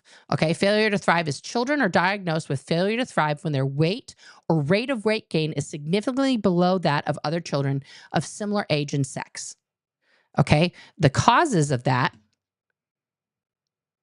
okay, chromosome abnormalities, such as those things as Down syndrome or Turner syndrome, defects in major organ systems, problem with the endocrine system, okay, thyroid hormone deficiency, growth hormone deficiency, or other, right? Is failure to thrive life-threatening? Yes. In severe cases, when treatment is not received, failure to thrive can be fatal. Is true of failure to thrive in babies and children as well as elderly people. Mortality as a result of the condition, however, is unlikely if prompt and appropriate treatment is received. Okay? So a doctor who is telling a mother that means something's wrong. This could have been nutritional. It could have been her diet at the time, but it could have been any one of those things. And as you heard, this same woman just passed away earlier this year of terminal cancer. Yeah. Yeah.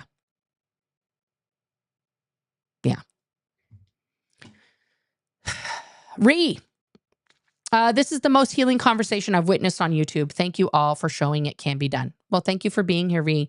And coming from you, I take that as a very high compliment.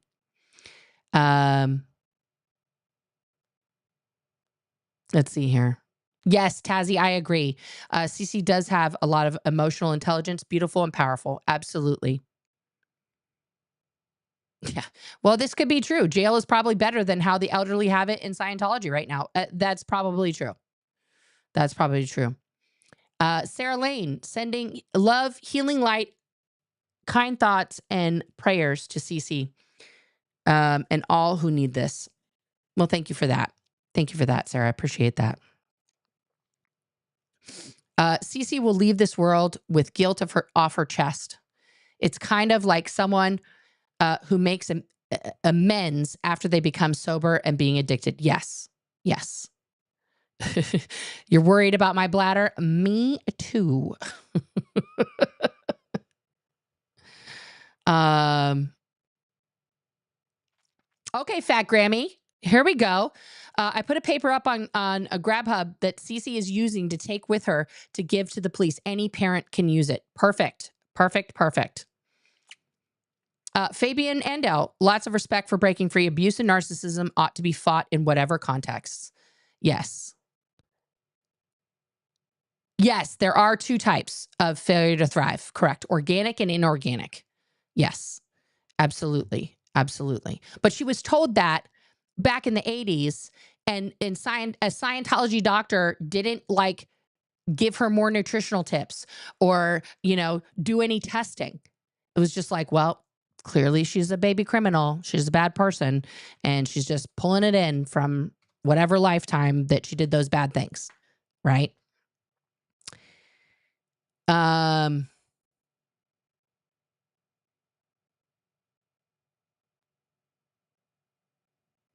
Yes, Stephanie with a PH. Cece was in the same conditions that Jamie was in.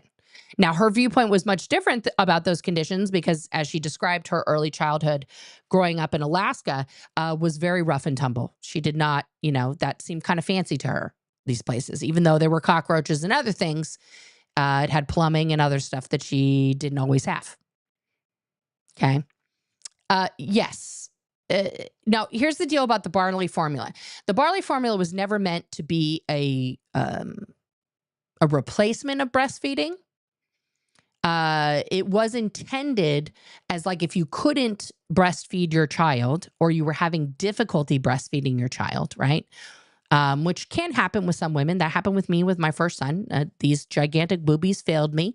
They did not produce milk. With my second child, I could have breastfed the entire city of Manhattan, probably.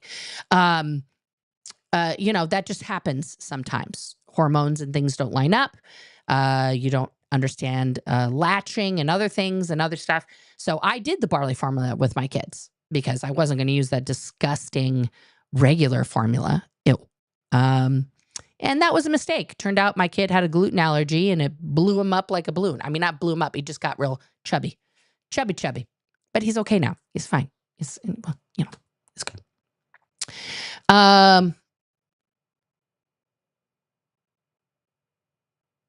Let's see here. Oh, the Apple School is another Scientology school. Haggis Basher. Yeah. Mm-hmm.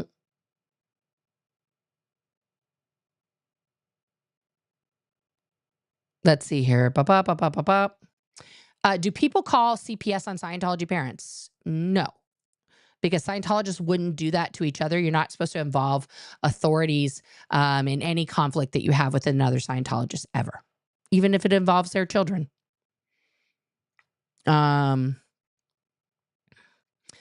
no, the codes, some of these codes weren't even in existence. Child endangerment and other things were not like on the law books in the early 70s. A lot of these things came into being in the late 80s, early 90s. So yes, she wouldn't even have been a criminal in the 80s at some point. And all of these statutes have a religious loophole built into them, unfortunately.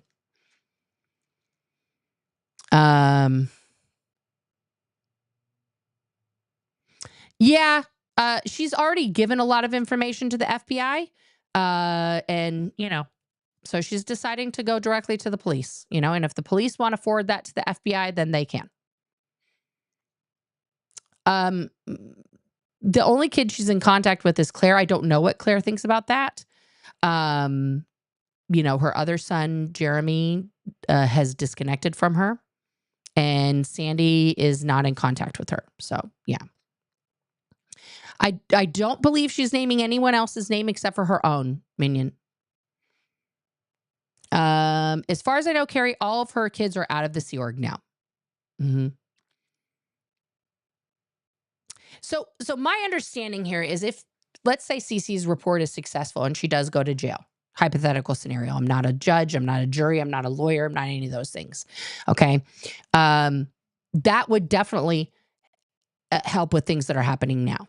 Just like Scotty's DOA, Scotty's case, and Danny's case help with future cases going forward. And even the Masterson trial helps with future cases going forward because of the Scientology that gets admitted as evidence.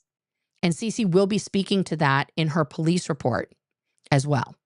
So even just admitting that report to a police station, it can be referenced by other people, right? Because then it becomes a public record once a police report is filed.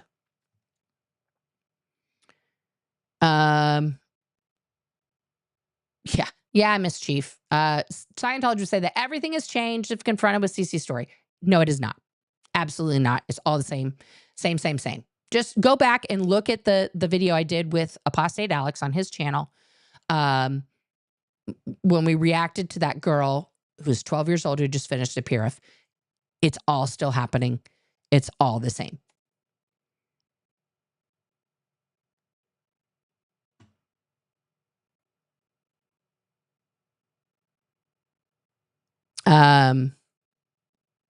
Oh, well, thank you. Thank you for letting me know. Jamie hasn't really shared his whole story publicly, Tiff. That may be in the works. I don't know, but he doesn't have a channel or anything else like that. He's, as he said, he's been private about all these things for a long time. Let me look for that here. Okay. Thank you, Tiff. You just really want to be on screen here. Here we go. All right. Let's look. Okay. Melody became a member. Thank you for that, Melody. And, let's see here. Haggis Basher became a member. Melody is a 6-month member. So this is amazing. Oh, this is amazing live, Nora. Thank you. And Jamie and Cece, thank you so much for that.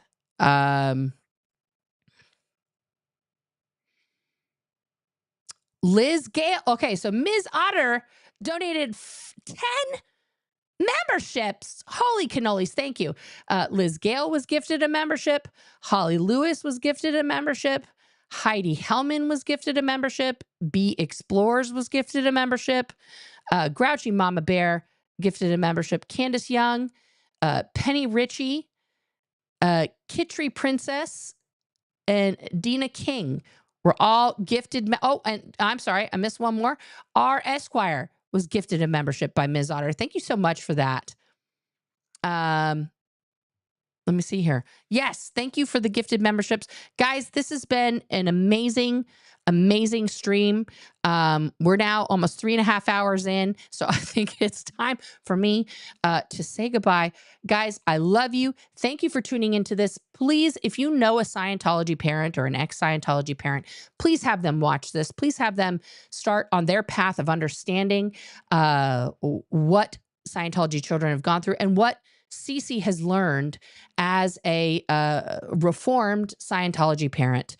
And maybe we can get a lot more momentum going out there, a lot more healing, and a lot more helping. All right, guys, I love you. I will see you on the flippity dippity. Thank you so much to the mods, to the members, and everybody who tuned in today. Click that link. Find me everywhere. We'll chat. It's fun. Or send me some money. I need it.